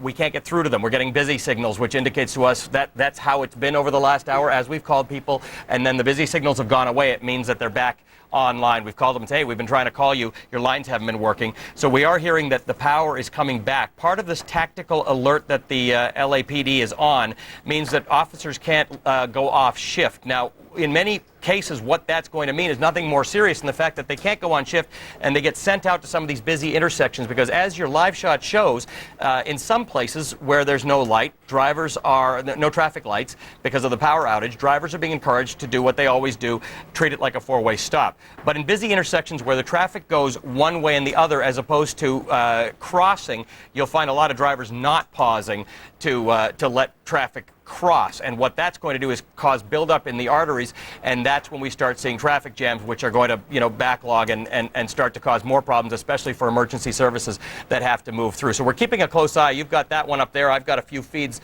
going up here to sort of see what areas that's developing in and what impact that's going to have on anything that needs to be done. Keep in mind the thing that we look at here, in addition to the businesses that have to run, are the hospitals, the fire department, the police department, and at the moment right now, no problems being reported in Los Angeles. Wolf. All right, Ellie, thanks very much. Let's dip into our coverage now from our affiliate KCAL in Los Angeles. Let's hear what they're reporting. The east, that's when we get into these pockets of areas where they do not have power restored still yet. So again, we're having some difficulties now in the basin. We said earlier it looks like things are holding pretty well out there in the valley, but looks like areas east of downtown, make that west of downtown Los Angeles, still seeing some of the effects. Now we're going to move over to Broadway, about 9th Street. That's where we understand we've got some gridlock going on right there, probably due to this outage. So we're going to take a quick look at that. But as I look over my shoulder back to the east towards downtown Los Angeles, still many intersections affected by the traffic lights that have been extinguished. Back to you. Yeah, so we had talked about the police department going on full tactical alert, meaning no officers can leave duty. I believe that there are some intersections where they do have some police officers out trying to help direct traffic. Again, you're reminded that each time the traffic lights are out, you're to treat it as a four-way stop. And for the most part, we've seen people doing that, but just with the volume of traffic that we're seeing with people trying to get on the freeways, that's where we're seeing most of the problems, is near those ramps getting on and off the freeways. But as the lights come back on, that's being alleviated. Although, as we go on, and if some of those lights remain out, we're really going to have a big problem as we go into the afternoon commute here. Yeah, you do not want to roll into Break away from KCAL and their live coverage. Clearly, major portions of Los Angeles still without power. Tom Foreman, our affiliates are all over this story. We're getting all these feeds coming into the Situation Room. They show traffic building up. Some parts of the city, though, and the area do appear to be regaining power. Yeah, they seem to be getting their power back in a lot. I want to look again one time at the area we're talking about so people can clearly see it. This is a wide picture here. Out here, Santa Monica and the ocean out here when you move out toward the Pacific. Let's just zoom in a little bit, and I'm going to angle the picture some here to give you an idea of what we're talking about. When you look at what's happening and you pull it down like this, the part we're talking about is a big slice of pie that goes from Los Angeles proper, which is downtown, the tall buildings, over this way towards Santa Monica, up that way to the San Fernando Valley, and then back down this way to include Burbank and Glendale. Hollywood's in the middle of it. Over here is Beverly Hills. Awful lot of people in here. Again, really the heart of Los Angeles. So that's the area that we know we're talking about now, and then we'll find out exactly what the edges of all of that were. One of the things that probably helps is that Los Angeles people are some of the best in this country at figuring out their commute, and many, many people there know a good number of alternative routes. So if the main highways, the 10 and the 405, these big roads that they count on all the time for big commutes, if those fill up, people very readily dump off into what they call the surface streets, the neighborhood streets, and start cutting through those to get back and forth. Still, if they don't get this solved soon, it'll be a mess of a commute. But they have a lot of high-rise buildings, a lot of tall buildings in the Los Angeles area, especially downtown. And if you're stuck in an elevator right now, that's not a very pleasant experience. You better hope you have some reading material, because you may be there a while. You're stuck between the 40th and the 45th floor or something. That could be pretty scary. Tom Foreman, thanks very much. Jen Rogers is in Los Angeles. She's been helping us with this story. Jen, you're picking up some more information?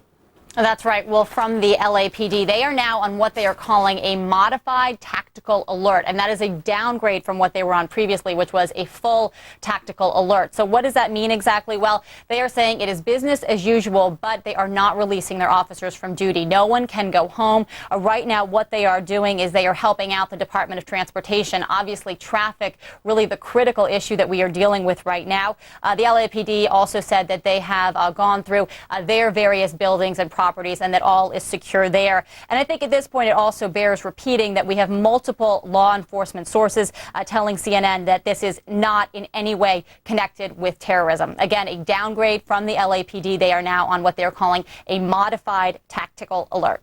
I heard the LAPD, the police chief of Los Angeles earlier today, William Bratton, reacting to that threat from Al-Qaeda that was only made on a video tape yesterday. I heard him earlier this morning suggesting they're always worried about this. They've got 200 police officers working full-time on the threat of terrorism. But once again, our Gene Reserve, Jen Rogers, getting from all of our sources, it's strictly coincidental that only yesterday Al-Qaeda was threatening Los Angeles with some sort of act of terror, but there's no indication whatsoever, absolutely none, that this power outage in Los Angeles has anything to do with terrorism. For more than an hour now, about an hour and 20 minutes, we've been watching this power outage in Los Angeles. We're going to continue to watch it, see what's going on, get all the latest information, have that for you. We're also watching several other important stories that are unfolding right now, including what's happening in the aftermath of Katrina. The confirmation hearings for John Roberts began today here in Washington. The resignation of Michael Brown, the FEMA director, the naming of an acting director. Lots of news unfolding today. We're going to continue to watch all of this here in the Situation Room. Much more of our coverage right after this short break. CNN Primetime, tonight at 8. Paula's On Now takes you beyond the headlines. Paula's On Now, CNN Primetime, tonight, 8 Eastern.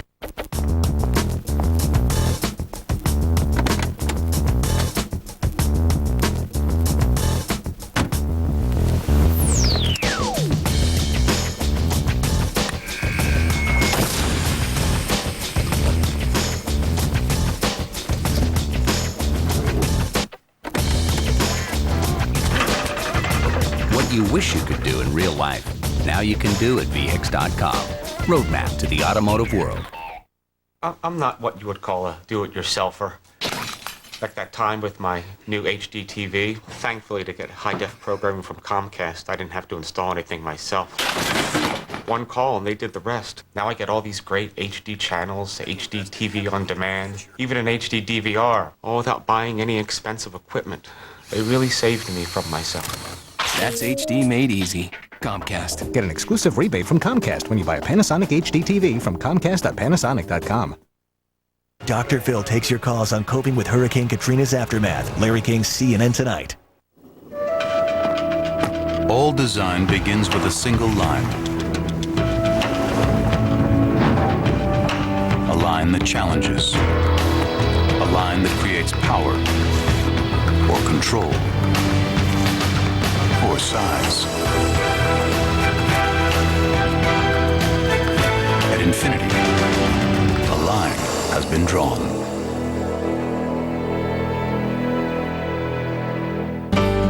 You make a living by what you get. and a life by what you give. That's why you'll find us helping our neighbors fix up their homes, or study after school for a physics test, or get ready for Mrs. Quinlan's first grade class. Because the men and women of Lockheed Martin believe that giving back is the very best way forward.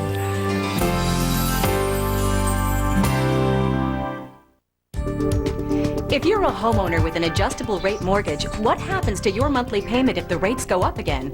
Well, if you have a $200,000 mortgage at 6% APR, a 1% increase in the APR will actually increase your monthly payments by 11%. That equals an extra monthly payment every year. Want peace of mind? Lock in a new low fixed-rate loan from Ditech.com while rates are still near their 2-year lows. Log on to Ditech.com or call 1-800-71-FIXED.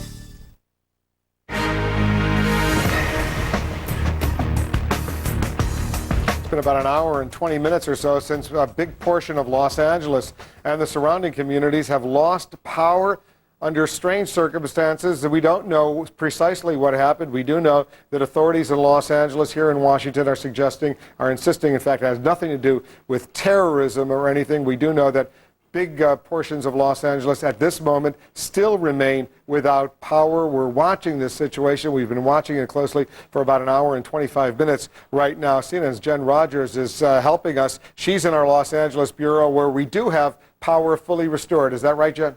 That's right, Wolf. We have power fully restored here, and we only lost it just for a brief second or two. It was not as long as you have seen power out in these other communities in Los Angeles. I do want to update you again on what we are hearing from the Los Angeles Police Department. Again, a downgrade. They were on what they call full tactical alert. Now they are on this modified tactical alert.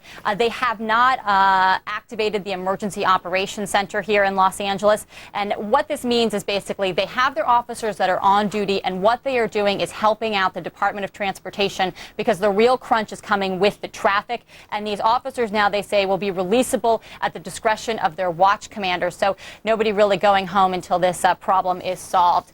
Also, what we can tell you from the Los Angeles Police Department is that they have been advised by the Department of Water and Power that a worker evidently cut a line in the San Fernando Valley, and that is how this problem all came about. Now, again, we are hearing about this from the Los Angeles Police Department. They say that they have been advised by the Department of Water and Power that a line was inadvertently cut by a worker in the San Fernando Valley, and that is what started this domino effect. Are they suggesting how long it takes to repair that line? Well, if we have not gotten any suggestion yet on how long this is going to take, the only thing that we have had really on the duration of power outages is a general comment from somebody at the Department of Water and Power saying that most outages take between 2 and 4 hours to bring the power back online. But then, of course, you have all of the other after effects, of course, the traffic. If you've ever been stopped behind a light when it starts working, it takes a little while to get all the kinks out of the system. So that could take even longer if we're able to get the power back on in 2 to 4 hours. And again, we should reiterate that power is coming back on in some communities. All right. Well, hopefully it'll come back into all of the communities very, very soon. We'll watch this, Jen. Thank you very much. CNN's Sabila Vargas is in Los Angeles. Where exactly are you? I'm at the Bureau right now, but I just got back from LAX. When I got out, there didn't seem to be any problems. I mean, everything looked like business as usual. The airport was running. There were no alerts. In fact, I had no idea that anything was going on until I got in the car. I got a call from the LA Bureau Chief, and then I spoke to the driver who told me that, yes, indeed, they were having problems with lights and things. But at the airport itself, there didn't seem to be any problems. How was the drive, Sabila, from the airport, LAX, to Hollywood, where our bureau is? Well, I did notice that there was a lot of traffic, actually. We were heading north on the 101, making our way back to the Bureau in Hollywood, and there was more traffic than usual. So I'm sure that because... Well, I think we just lost Sabila. Sabila, you there? I think we just lost Sabila, but she's now made her way to the Los Angeles Bureau from LAX. She's there. We're watching this story as Jen Rogers reports the LAPD now on what's called a modified tactical alert. They're dealing with this situation, a lot of traffic concerns, a lot of concerns about people stuck in high-rise elevators. We'll watch this story. There's important news happening elsewhere as well. We'll bring you all of that including the latest on the aftermath of Hurricane Katrina and the resignation of Michael Brown as the FEMA director. Much more of our coverage here in the Situation Room after this short break.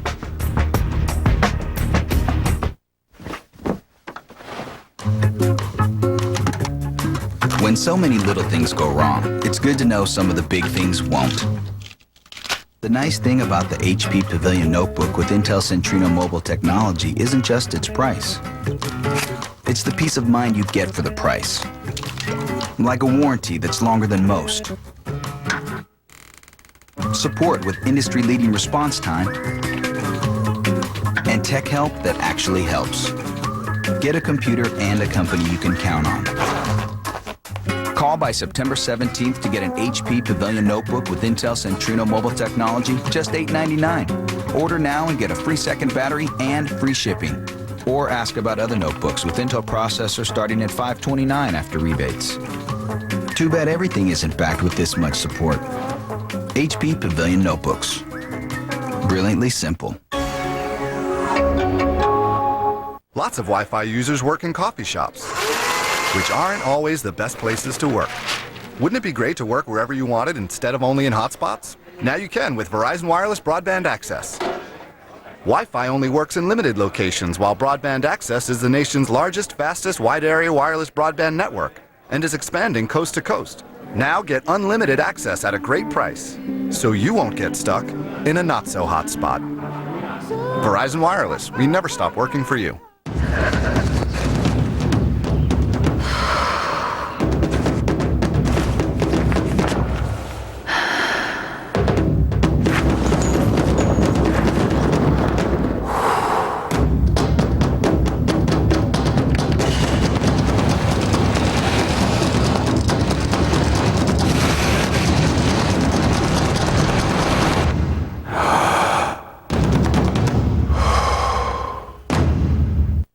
When something really fits, you can feel it. Like the fit you get with C-Bond denture adhesive. It's the only wafer that has a gasket effect that locks dentures in place, gives you all over coverage, all over hold. No mess, no ooze. When your dentures really fit, you can feel it. The denture adhesive with the gasket fit. C-Bond. And give toothpaste and tablets the brush off. New C-Bond Brightening Gel Cleanser does the job of both.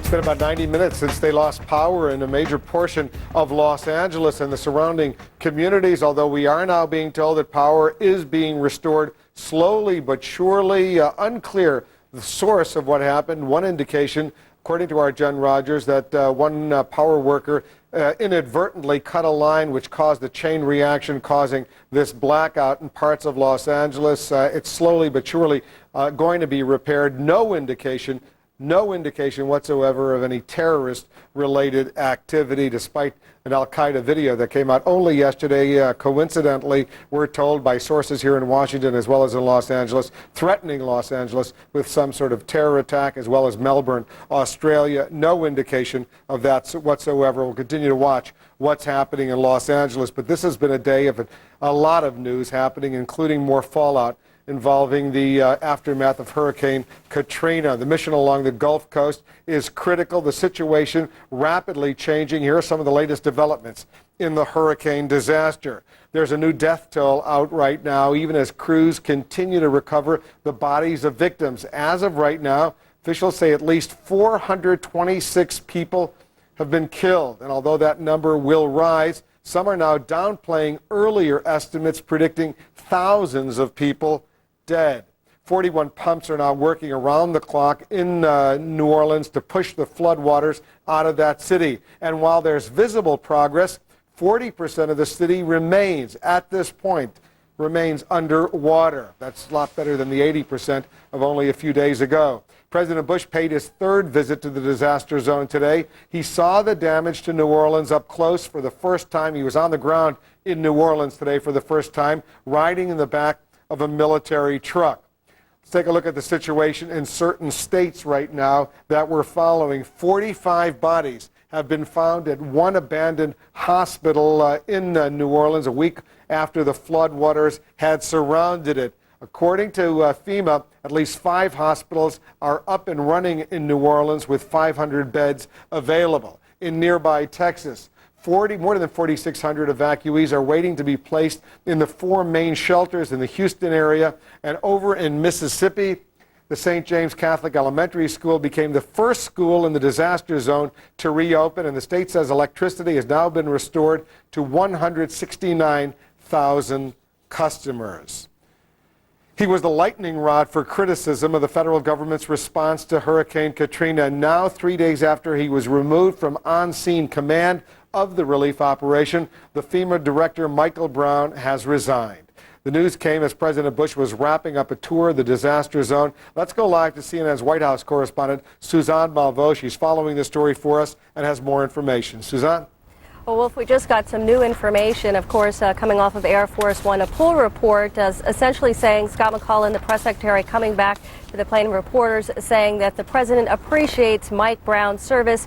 The president was asked about whether or not he was aware, in fact, that he was resigning earlier today. The president has said that maybe you know some news that I don't know. Scott McClellan clarifying that, saying, well, the president actually did know he was aware of his resignation early in the day, but he wasn't aware that it had actually been made public and that Mike Brown came out himself and said so. But clearly the president has been dogged by questions whether or not he still maintained confidence in his embattled FEMA director. The president really refusing to disparage him in any way, but it really created a problem for the Bush administration. It was early on, just days after the hurricane hit, that already the Homeland Security Secretary Michael Chertoff had a private conversation with the president at the White House, essentially saying that he was moving him to the side, that he was no longer going to work in the field, moving him to a desk job. It was the following day, on that Thursday, when Chertoff met with Vice President Cheney out on the ground in the hurricane damaged region. Again, both of them getting numerous complaints about the job that he had done,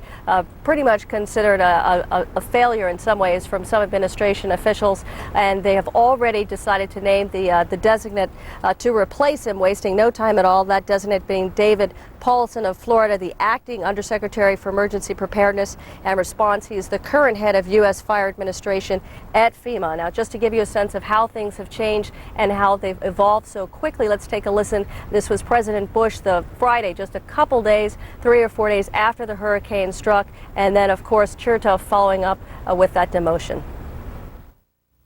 I want to thank you all for, and Brownie, you're doing a heck of a job. The FEMA director's working 24.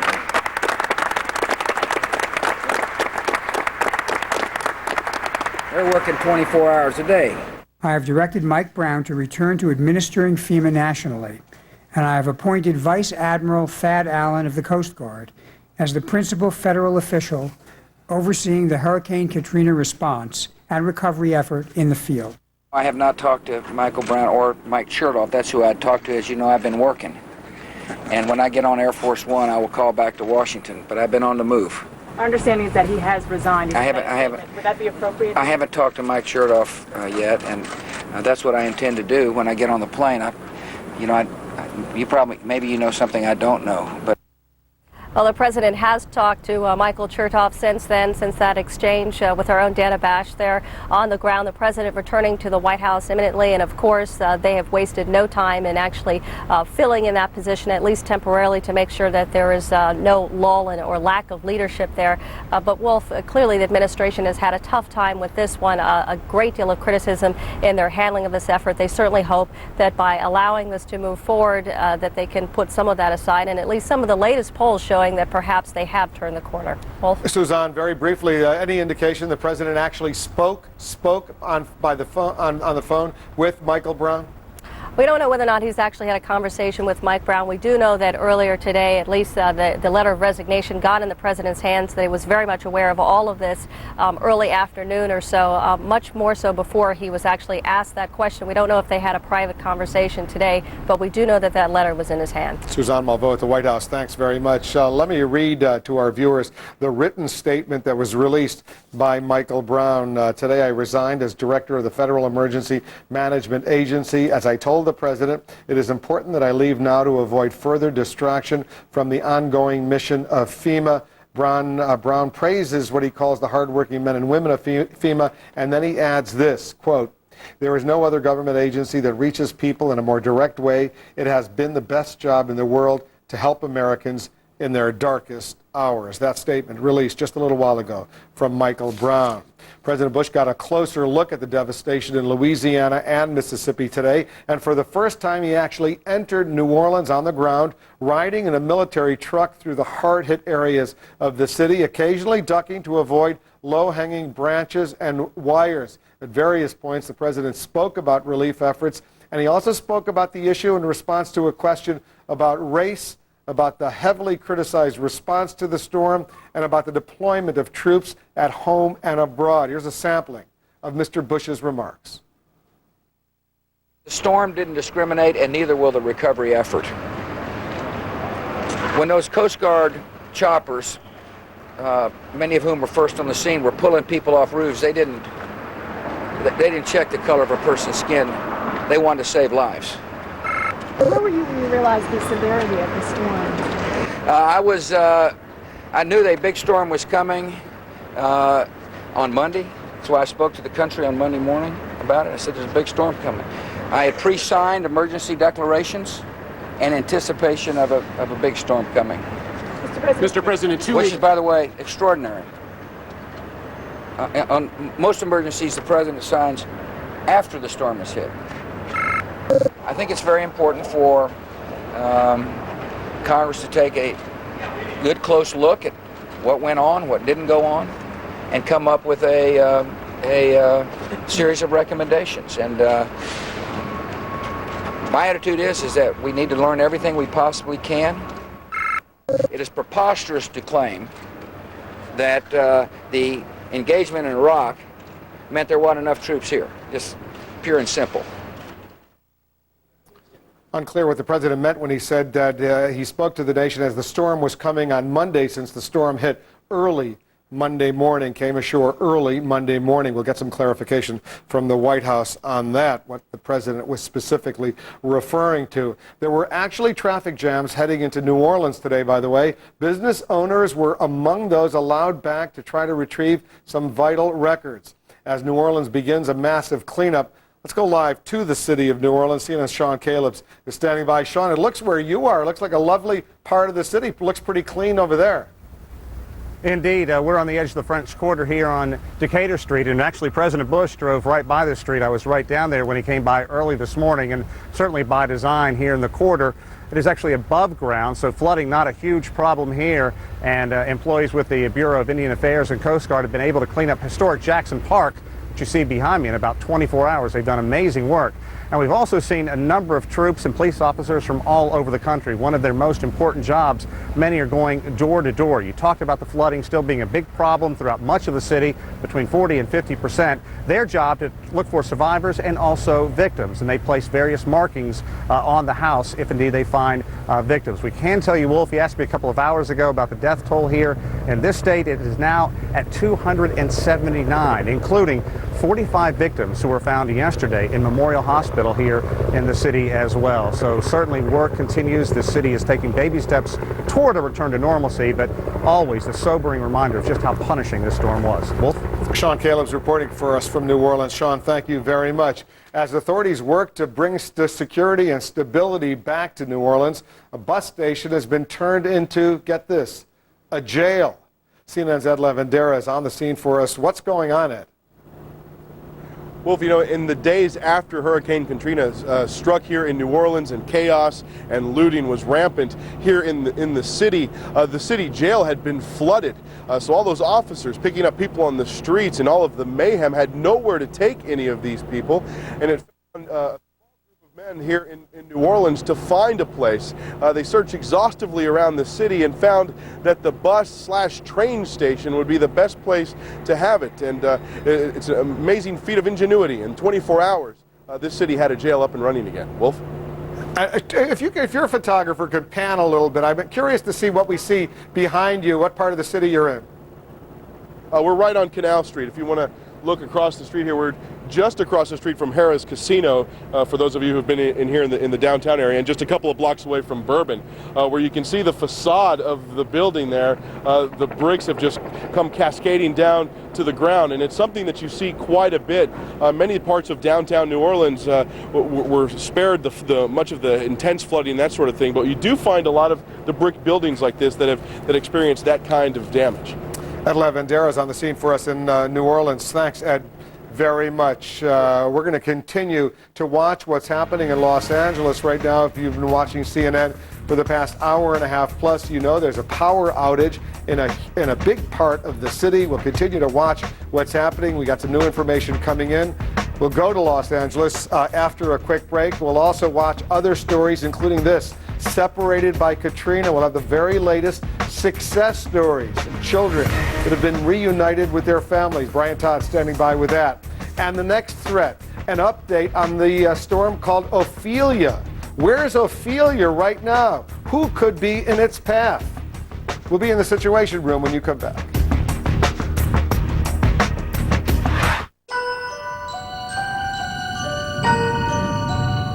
Last year, Norfolk Southern and its shipping partners took hundreds of thousands of freight loads off the highway.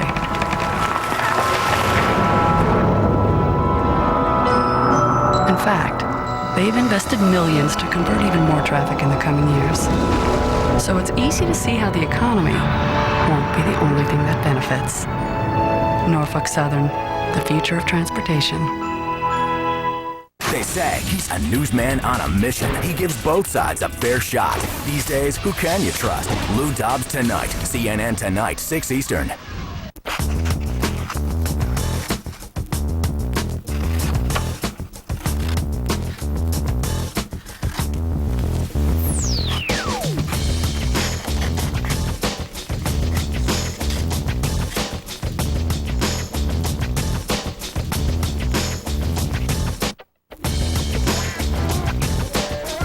What you wish you could do in real life, now you can do at VX.com.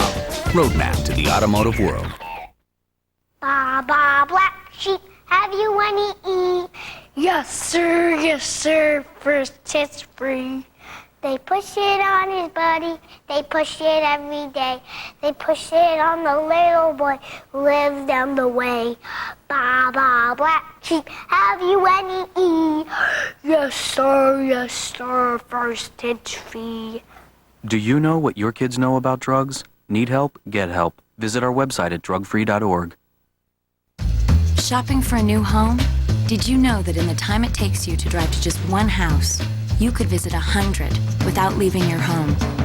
Coldwell Banker Barbara Sue Seal Properties introduces a better way to shop. Find your new home on TV or online, anytime. Hundreds and hundreds of dream homes are now just a click away. On Channel 15 or at cbseal.com. Coldwell Banker Barbara Sue Seal Properties. Discover the joy of home shopping from home. Right now, Oregon kids are becoming better readers thanks to the efforts of the Portland New Car Dealers Association. Through their partnership with Operation Outreach, your local new car dealers help get books to kids who don't have books at home. Teachers are getting supplemental training materials, and Oregon kids are getting a chance to succeed and excel. Feels good to know our kids benefit from the generous support of the Metro Portland New Car Dealers, Operation Outreach, and Comcast Cable, making a difference for Oregon's kids. CNN Prime Time. Paula's on now, tonight, 8 Eastern.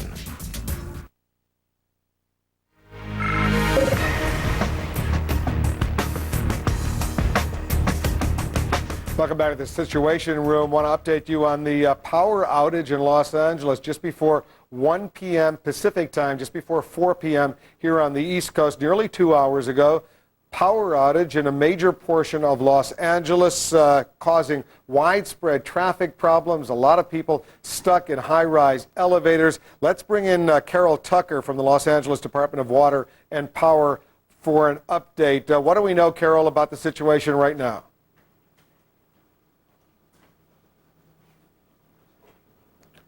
Unfortunately, Carol, can you hear me? Carol Tucker of the Los Angeles Department of Water and Power, are you there? All right, we'll try to connect with Carol Tucker and get an update. But once again, there have been areas of Los Angeles where power has been restored, including LAX and elsewhere. But unfortunately, the power outage continues in some parts of Los Angeles right now. We do know that the Department of Homeland Security here in Washington says there appears to be no connection whatsoever to any terrorism. It looks like there was a technical problem that emerged at some of the power stations in Los Angeles. We'll try to reconnect with Carol Tucker of the Los Angeles Department of Water and Power and get the latest information for you on that. The other big story we're following, the aftermath of Hurricane Katrina. There are some new stories coming in to CNN right now, success stories of children reunited with families they lost, but there are still many more still separated. CNN's Brian Todd once again joining us for the Center for Missing and Exploited Children in nearby Alexandria, Virginia, with more on this part of the story. Brian? Wolf, this place is buzzing as it has been for the past week. You've got dozens of volunteers here working virtually around the clock, as they have been since last Monday. And they have had some success stories. Since last Monday, when this hotline was set up, it's called the Katrina Missing Persons Hotline, they have resolved 466 cases, kids reunited with their families. We're going to put up two now, actually, that we were just about to highlight as being missing, told moments ago that they were found. Emil Stevenson, he turns 13 years old in 2 weeks. We have an outdated picture of him, but he was just reunited with his caretaker, as was the young lady who he was last seen with. Her name, Trinika Worthy, 3 years old. These two were seen together. They are not brother and sister, but they were last seen on a bus at the Superdome with two other children, an adult female companion and an adult male companion. We were told just moments ago that they have been reunited with their caretakers. So a success story there. But the other part of the story, Wolf, is that the numbers keep going up. Right now, they list 1,753 children as missing. That is double the number that we first reported on when we came here last Thursday. I'm joined now by Bob O'Brien. He is the incident commander of the Katrina Missing Persons Hotline. Bob, why, with all the successes, are the numbers still going up of the missing? I think there's a number of circumstances in which the entire family disappeared. So the adults have been panicked and not been able to actually report in detail that would come back to our center here. Other relatives, grandparents, aunts, and uncles have been calling in, and we're getting a very thorough report on missing children that have not been accounted for, missing adults as well. Okay, Bob, good luck, and we're going to come back to you later and check some of the numbers. We're going to also highlight now another child. We talk a lot about the smaller kids that are missing. There are a lot of older kids who are also missing. Here's one, 17-year-old Anthony Hengel, last seen fleeing to a rooftop of a relative's home in New Orleans. Anthony's still listed as missing. He is among more than 1,700 children listed as missing. Again, another success story that had to do with the CNN report last week. Caleb Broussard Fleming, he turned 7 years old on Sunday. We reported he was missing last week as a result of our report last week. He was reunited with his mother in Panama City, Florida. Once again, we'll put up the number, 1-888-544-5475. That is the number to call for the Katrina Missing Persons Hotline. You can also go to www.missingkids.com. They, again, are working 16 hours a day here to try to reunite these kids with their families, having a lot of success, but a huge challenge lies ahead, Wolf. I wish them a lot of luck and thank them on our behalf, Brian. Thank you very much. There's also new international reaction coming in today to the Katrina disaster. Our Zane Vergie is following that part of the story from the CNN Center. Zane? Wolf, there's been plenty of criticism by those who say the Bush administration could and should have done more early on. Rondi Adamson says blaming Bush is just ridiculous. Adamson writes somewhat sarcastically in the Toronto Star, if only George Bush had treated the United Nations with more respect these past 4 years, not only would Katrina's aftermath have been different, but hurricane season this year may have been avoided altogether. This is close to the level of silliness we've been hearing since August the 31st. Meanwhile, Mexico's El Universal is basking in the historic presence of Mexican troops in the U.S. for the first time in more than 150 years. Now, it says the sight of Mexican troops marching across U.S. territory through San Antonio, no less, to deliver aid to hurricane-stricken Americans is one of those sweet historical convergences that permit at least a thin ray of hope. Perhaps events will conspire to save both countries from themselves, after all. Now, further south, the Colombian newspaper El Tiempo appears surprised that race remains an issue in the U.S., writing this: Katrina has brought to the fore racial considerations that were believed to be extinct. Widespread poverty has entered center stage, rarely news before, but a bitter, little-seen reality for the better part of the southern United States. And finally, in the Japan Times, Wolf, the former British ambassador Hugh Cortazzi cautions against arrogance, saying, before we loudly criticize the U.S. response to Hurricane Katrina, we should make certain that we can cope quickly and effectively with emergencies, whether natural or man-made, within our own borders. And that's just a little flavor, Wolf, for what people are saying from around the world. Always interesting to hear what the people around the world are thinking. Zane, thank you very much for bringing that to us. We'll see you tomorrow. It's like an imperfect storm, not sure which way to go. That would be Ophelia. A hurricane, it's been a hurricane and not a hurricane 3 times now, but it's now a tropical storm for the 4th time. Are you confused? I am. That's why CNN's meteorologist Jackie Jarris is joining us. What is going on with Ophelia, Jackie? Well, we have seen some changes today, finally, Wolf. Not so much in intensity, but in location. It's made some significant progress now towards land. Unfortunately, it was basically stalled all weekend long, and now it's moved about 100 miles closer to the coastline, making it more likely that the storm will make landfall somewhere in the Carolinas. It is a tropical storm. The winds right now about 70 miles per hour, so it has weakened a little bit, which is good news. It's moving off to the north and to the west at around 3 miles per hour.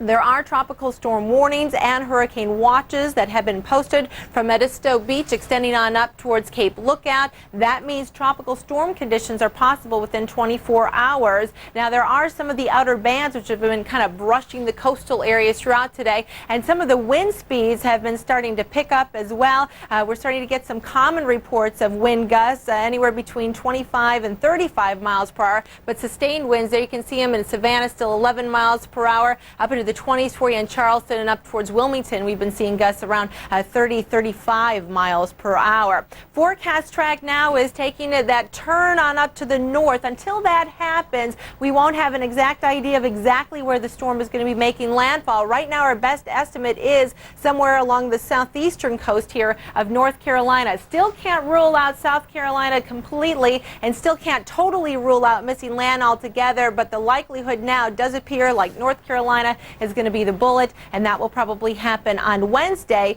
though it will likely be a weak Category 1 hurricane when that happens. All right, we'll watch it, and thanks for that explanation, Jackie Jarris, helping us better understand Ophelia right now. Tropical storm hurricane keeps going back and forth. Jack Cafferty is joining us once again with the Cafferty file. He's got some of your responses to the question he posed not that long ago. Jack?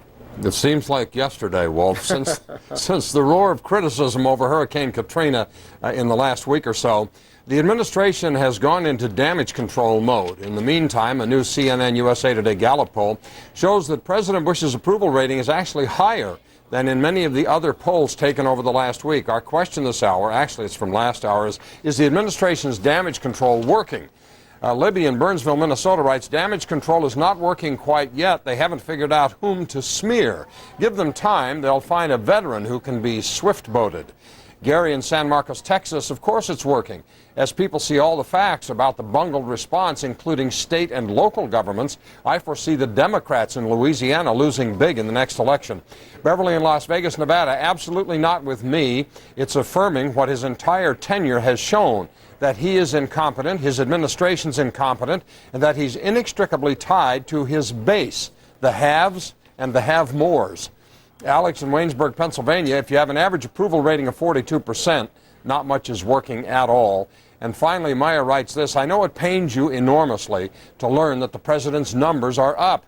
It has nothing to do with damage control. It has everything to do with the rejection by the American people of your shrieky and shrill campaign to sully him. You elitist snobs are just so transparent. I'm not sure what that means. Are we still getting Jack a lot of email? No. Not really. Wonder why. I don't know, but it's probably a computer glitch somewhere. Actually, the number of emails has fallen off rather dramatically in the last hour or so, and I have no idea why. Maybe there's a power shortage in Los Angeles, and people normally write from L.A., and they're not writing to you. Or perhaps we're just not that interesting or compelling today, Wolf. Maybe. All right, Jack. Thanks very much. I'll see you tomorrow. We'll try it again. We'll try it again tomorrow. Thanks, Jack. Alan Chernoff's in Gulfport, Mississippi. I want to bring him in right now. What are you picking up, Alan? Looking at some debris laying along 25th Avenue, the main drag of Gulfport, Mississippi, and it is damaged from the Palace Grill. And yes, the front glass of the restaurant totally blown in by the hurricane, as was part of the roof over here.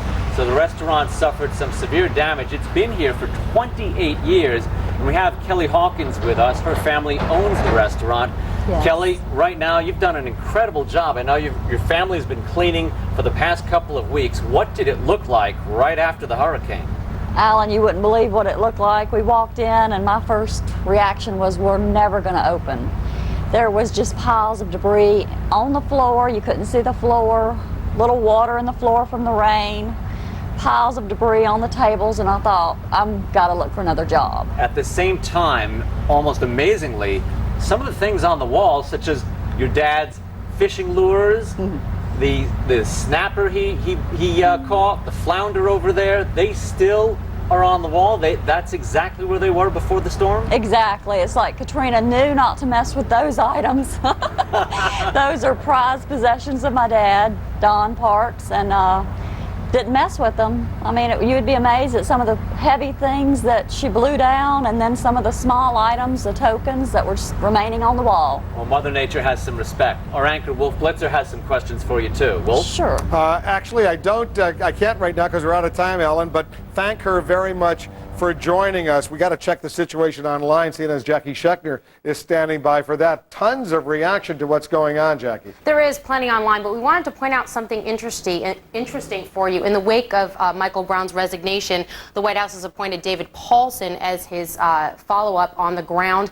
That name may not be familiar to you, but it will be in just a second. You might remember that he was the guy, the U.S. Fire Administrator, back in February of 2003, who suggested as part of your emergency preparedness kit, you had duct tape and plastic sheeting. That, again, back in February of 2003. That was part of an emergency kit that was suggested by him at the time. Wolf? All right, Jackie, thank you very much. Jackie Schechner checking the situation online for us. Once again, just want to recap what's been a very big story the past couple hours or so. The power outage in Los Angeles. We're watching that story for you. Some areas coming back online, restoring power right now, but still significant areas of Los Angeles without power. Unclear exactly what happened. We're here in the Situation Room every weekday at this time. We'll be back tomorrow morning at a special time, 9:30 a.m. Eastern, for the resumption of the John Roberts confirmation hearings. Until then, I'm Wolf Blitzer in Washington. Lou Dobbs Tonight starts right now. Lou standing by in New York. Well, thank you. Good evening, everybody. Tonight, exactly 2 weeks after Hurricane Katrina, emergency workers are finding far fewer bodies than had originally been projected. Estimates of at least 10,000 deaths in the city now appear far too high. We'll have a live report from New Orleans. On Capitol Hill tonight, the Senate today began confirmation hearings for Supreme Court Chief Justice nominee Judge John Roberts. Judge Roberts declaring today he has no agenda, no platform. Tonight, I'll be talking about Judge Roberts' nomination with two of the most distinguished legal experts in the country, with the well-respected trial attorney David Boies, former legal clerk to Chief Justice Rehnquist Charles Cooper, and the great appeasement. As President Bush prepares to meet the Chinese premier, the United States is failing to confront China on a wide range of critically important strategic and economic issues. We'll have that special report. And FEMA Director Michael Brown today has resigned 3 days after he was recalled to Washington. Brown stepped down amid scathing criticism of the federal government's inadequate response to the hurricane disaster. President Bush today made his third and his longest visit to the disaster area. For the first time, President Bush was in the worst affected parts of New Orleans. 60% of the city remains clear of floodwater. Dozens of bodies are being found each day, but officials now expect the number to be far lower than earlier estimates of thousands of dead. We begin our coverage tonight with Jeff Konangi in New Orleans. Jeff? That's right, Lou, and that number 279 is what officials are saying today. If anticipated, they had said there'll be as many as 10,000 casualties so far. That's very optimistic, Lou, because like you pointed out, 60% above water, there's still 40%, and some areas water is 8 to 10 feet high. places where rescue workers are having difficulties finding people. In fact, we heard as late as this evening about 45 bodies removed from Memorial Hospital as late as Sunday. They're going house to house, door to door. They are still finding bodies, Lou. The death count, the death toll officially won't be known for still more days and weeks to come, Lou. Thank you very much, Jeff. Officials say 5 hospitals in New Orleans are now back in operation. As many as 500 beds in those hospitals now available. But those hospitals are virtually empty because nearly all of the 500,000 residents of New Orleans have either fled from the disaster or been evacuated. Another major problem for doctors remaining in the city is the loss of medical records. Many medical facilities were simply destroyed by the floodwater and everything inside lost. President Bush today promised a comprehensive relief effort for all victims of this disaster. President Bush also moved quickly to replace Michael Brown as FEMA director after Brown's resignation today. Suzanne Malveaux reports. While you're talking to me.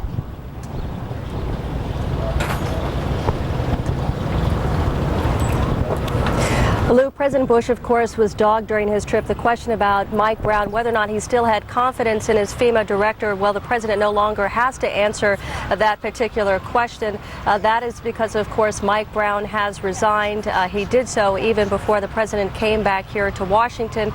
President Bush, of course, trying to move forward with his administration. In fact, visiting Mississippi as well as New Orleans, really in an unprecedented way. We saw him in an open-air convoy, actually taking in some of the sights and the smells of the devastation in both of those areas. The president returning here to Washington, he has spoken with his Homeland Security Secretary, Michael Chertoff. He is aware of the resignation. Mike Brown submitted his letter, and the president has wasted no time, his administration wasting no time in actually going ahead with a temporary replacement. That replacement being David Paulson of Florida. He is the current U.S. Fire Administration Director at FEMA. Another thing that is quite interesting, Lou, his claim to fame. This was the person from FEMA who gave an advisory to people in Washington to help them protect against a biological or chemical attack, saying you have to have certain items in an emergency preparedness kit, among them 3 days of food and water, but also talking about plastic sheeting and duct tape to seal windows and doors. That was something that caused somewhat of a scare in Washington, people running to the stores to get those items. He was also parried as well, so we'll see just what kind of perception there is in the new person who is now running FEMA. Lou? Any idea of how soon we'll see a permanent replacement, Suzanne? We know that the administration wants to move very quickly on this. They're confident that they essentially that Paulson will do a good job, but they are looking at a number of candidates, and it will not be long, Lou. Any sense as to whether or not this person will be a political operative, if you will, versus a professional? Well, they're certainly hoping to stay away from political operatives. That is something that they don't want. What they are looking for, however, is someone who has a great deal of experience and competence when it comes to emergency recovery and disaster efforts. This is something that the Bush administration was widely criticized over. Mike Brown and many other of those who are in FEMA now who do not seem to have that kind of experience. Thank you very much, Suzanne Malveaux from the White House. As President Bush returned from the Gulf Coast, new concern about how well-connected big business interests stand to profit from reconstruction in the aftermath of Katrina. Critics say there are few safeguards in place to prevent rampant overspending and fraud by large firms that are already winning lucrative no-bid contracts in the Gulf at the same time as Gulf Coast workers are losing out. Lisa Sylvester reports. A subsidiary of Dick Cheney's former company Halliburton has been tapped to rebuild Navy bases in Mississippi. KBR received the work as part of a pre-existing competitive contract. Another company, the Shaw Group, won a $100 million award for relief work, including draining the city of New Orleans. Both companies are represented by Joe Alba, the former FEMA director who served as President Bush's 2000 campaign manager. The companies with the best lobbyists, the closest ties to the current administration, or the agencies that are awarding the contract are really the ones that are probably going to steer the work. Of the 124 contracts the Army Corps of Engineers has awarded, 52 have been no bid. A number of Army Corps and FEMA contracts have virtually no spending restraints. There's no fixed price for the work the contractor is going to do. The contractor gets whatever it costs them to do the work, plus a guaranteed profit on top of that. But the employees who are actually doing the work will likely not benefit from the deals. Last week, the president suspended a Depression-era rule that allows companies to pay less than the average wage under federal disaster contracts. Under the current presidential proclamation, those monies will not be filtered down to the workers. They will be paid the lowest of the lowest wages. They will be paid what we call in the industry bottom basement wages. Congressional critics fear that contractors will run up the government bill at the expense of workers and taxpayers. They're going to squeeze down on what workers get and then inflate what the management is going to be able to rake out as the profit for the company. That's wasting our money and also depriving people of who need the income from a hard-working job. Halliburton released a statement saying the government bidding process is highly regulated and very open. It has many checks and balances. But Congressman Waxman points out that KBR is being investigated for overcharging the government in Iraq, and he would not be surprised if the same happens in the Gulf region. Lou? And at this point, obviously, the Bush administration is capable of reversing itself, having said that Michael Brown had been doing a good job in the early stages and then accepting his resignation now. Is there any sign that there will be a stepping away from this decision to supersede the Davis-Bacon, paying the requirement that would insist on the payment of prevailing wages in the reconstruction areas? At this point, no. I mean, what would really have to happen is we would have to hear that loud chorus of criticism, which we are hearing from workers. And I think that that's the voice that really needs to be heard here. The workers who are going to go back to the region, who are hoping that these wages will lift up their standard of living. But at this point, Lou, no. And no reaction from the congressional delegations of the area, the Gulf Coast area, most directly affected. They've been pretty quiet on this one, which is pretty surprising because these are the people who will be electing them or putting them back in office if they choose to. Lisa Sylvester, thank you. An encouraging development tonight in Gulfport, Mississippi, which was devastated by this hurricane. Students at St. James Elementary School returning to school for the first time since the storm hit. The private Catholic school is the first to reopen in Gulfport. Students started the day outside with prayers and the Pledge of Allegiance. The mayor of Gulfport says most of the city's public schools will reopen soon. Meanwhile, the Red Cross says there are 75,000 Gulf Coast evacuees still living in its shelters tonight. There are a total of 445 Red Cross shelters in operation tonight in 16 states. That is, by the way, down sharply from the 900 shelters that were up and running in the days immediately after the storm. The great majority of Red Cross shelters in operation tonight are located in Louisiana, Texas, and Mississippi, as you would expect. More on the disaster ahead. We'll have the latest for you on the devastation along the Mississippi coast, and I'll be joined by Senator Trent Lott of Mississippi, whose home was among those destroyed by the hurricane. And the Senate begins confirmation hearings for Supreme Court Chief Justice nominee Judge John Roberts. I'll be talking with two of the country's most distinguished legal minds about the nomination. And President Bush is preparing to meet President Hu of China. Amid charges, his administration is appeasing China on critically important strategic and economic issues.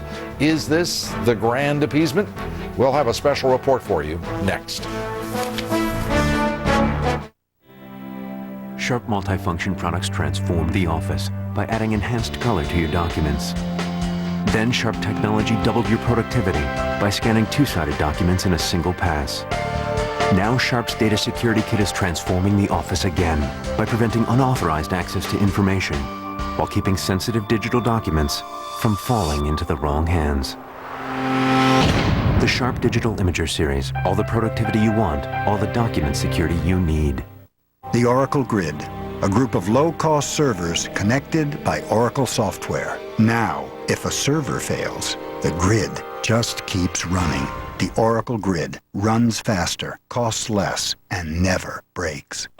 Introducing eTrade Complete. Control your financial world from one page and maximize the potential value of every dollar. In other words, be master of your domain. eTrade Financial. Be extraordinary. They are the kings and queens, the potentates of the road. We recognize them by their restless wing-tipped feet. We support them with new, thicker mattresses and lay the freshest fine white linens at their feet. An offering of respect. Our beds, ourselves. We've changed it all for them. Rest well, my liege. Rest well.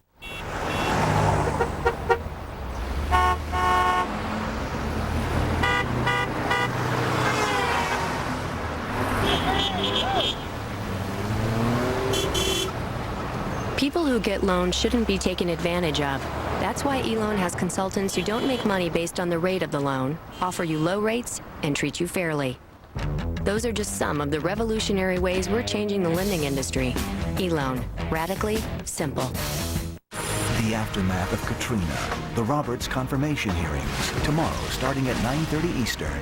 CNN reports live from the Situation Room with Wolf Blitzer on these critical news developments. CNN tomorrow morning, 9:30 Eastern. The Senate today started confirmation hearings for Supreme Court Chief Justice nominee Judge John Roberts. He's a junior appellate court judge who, if confirmed, will become the United States' most powerful legal figure. Judge Roberts said in his opening statement today that he will be an inclusive judge, respecting the rule of law. Democrats say they will withhold judgment on Roberts until he answers the tough questions. Joe Johns has the report for us from Capitol Hill. Joe? Lou, this was a day to get the speeches out of the way. There are 18 members on the Senate Judiciary Committee. Everybody got to talk if they wanted to. Probably the shortest speech of all came from John Roberts himself, about 6.5 minutes. Very polished and professional, the lawyer that he is. He talked, among other things, about the need for humility in the judiciary. I will decide every case based on the record, according to the rule of law, without fear or favor, to the best of my ability. And I will remember that it's my job to call balls and strikes and not to pitch or bat. Raise your right hand. Now, if confirmed, he would be the youngest Chief Justice since John Marshall in 1801. He got plenty of advice today from both Democrats and Republicans about how to handle these hearings. Democrats calling for him to be open and complete in his answers to the questions that are going to come up. The Republicans telling him to watch his step. Judge, if I look only at what you've said and written, as used to happen in the past, I would have to vote no. This is your chance, Judge, to explain what you meant by what you have said and what you have written. Now, I know some of the members of the committee will ask you questions that you can't answer. They'll try to entice you to abandon the rules of ethics and the long tradition described by Justice Ginsburg. But that should not concern you, Judge Roberts. Don't take the bait. Do not head down that road. The hard part, of course, starts tomorrow when he does start taking questions from members of the committee. A couple other notes today. Senator Dianne Feinstein of California reiterated her position that it'd be very hard for her to vote for a justice who would not support Roe versus Wade. Back to you, Lou. Joe, thank you very much. Joe Johns from Capitol Hill. Our senior legal analyst, Jeffrey Toobin, joins me now with his thoughts on the day's opening statements, those by Judge Roberts and members of the Senate Judiciary Committee. Quite a performance, over 3 hours of statements by the senators, looking to find out what the nominee thinks, and the nominee talking for 6.5 minutes. Well, you know, he is obviously a graceful and intelligent man, and he spoke without notes, with no prepared text, which is something people rarely do in Washington. But you know, his metaphor that he used repeatedly was he's just the umpire. He's not a player in the game. You know, Lou, I'm not sure that'll really wash, because a Supreme Court justice can make up the rules. He's not just calling balls and strikes. So tomorrow we start to learn a little bit, at least, about how he's going to make those rules. Will we really, though, Jeffrey? The fact is, as you heard Senator Cornyn and others admonish the nominee not to take the bait, not to go down that road. Wouldn't he be a fool to answer some of those questions? Well, he certainly won't answer them all, but I actually do think that we will learn something about his judicial philosophy. He will answer in some way, do you believe that there is a right to privacy in the Constitution? At the moment, 5 of the remaining Supreme Court justices think there is a right to privacy. 2, Thomas and Scalia, don't. Neither one is right or wrong. It's just how you interpret the Constitution. I think we'll learn something about that. You know, there's a big turf battle between the judiciary and the legislature over who has the power over, the power of Congress to regulate the economy. We'll learn something about Robert's views there. Sure, we won't know in detail, but we'll know a lot more than we know today. And do you really think we're going to have a sense of where he stands at the end of it, and any judgment on affirmative action, on Roe v. Wade, the Commerce Clause, the right of privacy, just to name a few? You know what? I do, Lou. I know. I can tell you're skeptical all the way here in Washington. You're right. But I do actually think we will have a pretty good sense of which way he's going, and we'll see tomorrow whether I'm right or wrong. Well, you're usually right, and that's one of the many things that we like about your insight. Thanks very much, Jeffrey. Thanks, Lou. Later here, I'll be joined by distinguished attorney David Boies, one of the country's best-known legal and best legal minds, and former William Rehnquist legal clerk Charles Cooper, with their views on today's beginning to these confirmation hearings. Coming up next, the Great Appeasement. Critics say the United States is simply too soft on China, on unfair trade, its harsh crackdown on the media, and China's rising military power. In fact, they're calling upon the president to take a much harder line against China. A critical meeting begins tomorrow. We'll have that special report. And then Mississippi, a state struck by Katrina. Senator Trent Lott is one of thousands of people who lost their home in Hurricane Katrina. He joins us to talk about his family, his home state rebuilding. Stay with us. CNN Primetime tonight at 7, dissecting a disaster. Who knew what, when, as New Orleans plunged into chaos? Then at 8, a New Orleans jazz institution breaks the silence. And at 10, no home, no job, no schools, starting over after Katrina. CNN Primetime beginning tonight, 7 Eastern. What does the future hold? Will you have the choices to make your world better? To live the life you dream of? At Pacific Life, planning for a better tomorrow is what we're all about. That's why for over 135 years, Pacific Life has offered millions of people a world of financial solutions to help them live well now and plan well for the future. Ask your financial professional about Pacific Life, the power to help you succeed. Lots of Wi-Fi users work in coffee shops, which aren't always the best places to work. Wouldn't it be great to work wherever you wanted instead of only in hotspots? Now you can with Verizon Wireless Broadband Access. Wi-Fi only works in limited locations, while Broadband Access is the nation's largest, fastest, wide-area wireless broadband network and is expanding coast to coast. Now get unlimited access at a great price, so you won't get stuck in a not-so-hot spot. Verizon Wireless, we never stop working for you. It's time for the lending industry to change. That's why eLoan has consultants who don't make money based on the rate of the loan and has no lender fees. Those are some of the revolutionary ways we're changing the lending industry. eLoan. Radically simple. In Katrina's aftermath, more Americans say CNN is where they got the story. More than any other network. When it matters most, Americans trust CNN.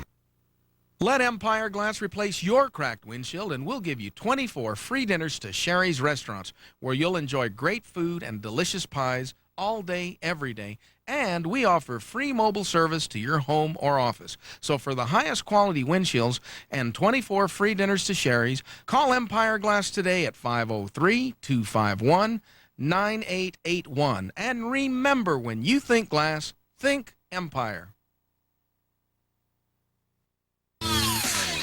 Right now, Oregon kids are becoming better readers thanks to the efforts of the Portland New Car Dealers Association. Through their partnership with Operation Outreach, your local new car dealers help get books to kids who don't have books at home.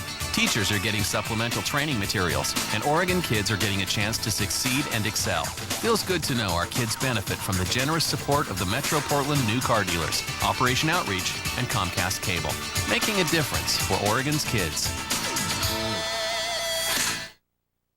Dr. Phil takes your calls on coping with Hurricane Katrina's aftermath. Larry King, CNN Tonight.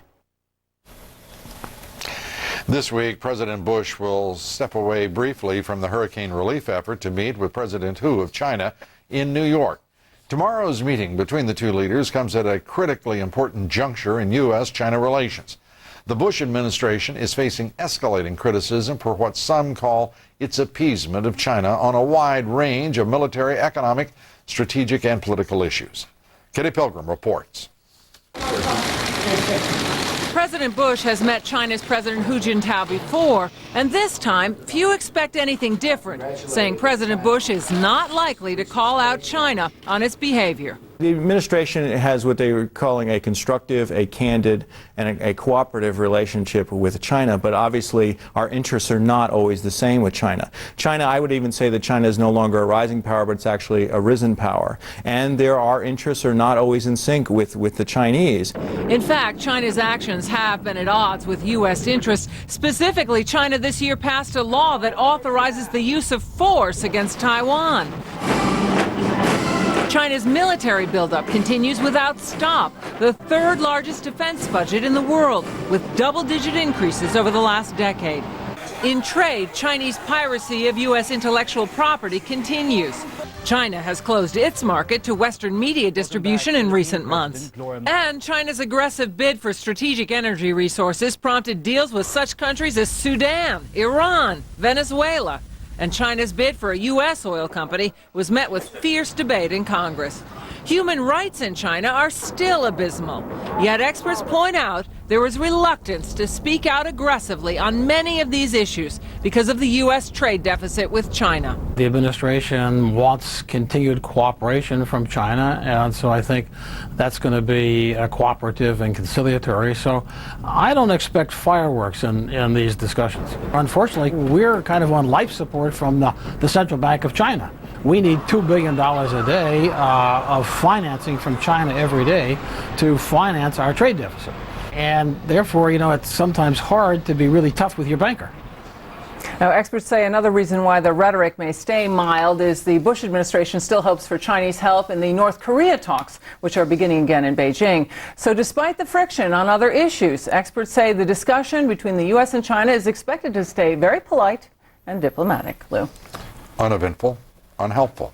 It's remarkable. Clyde Prestowitz, as he pointed out, saying straightforwardly what everyone knows, this country is on life support, entirely dependent upon China's good credit in our markets. Yes, and the trade surplus just keeps rising despite the sort of token currency adjustments. 2.5% you consider token? Oh, well, far be it from me to suggest that. Kitty Pilgrim, thank you very much.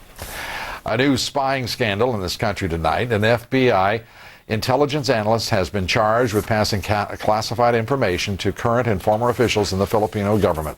A former deputy director of the Philippines National Police living in New York has also been charged. Prosecutors saying the FBI analyst sent information about Filipino leaders to the former police official, who then passed that information on to the Philippines.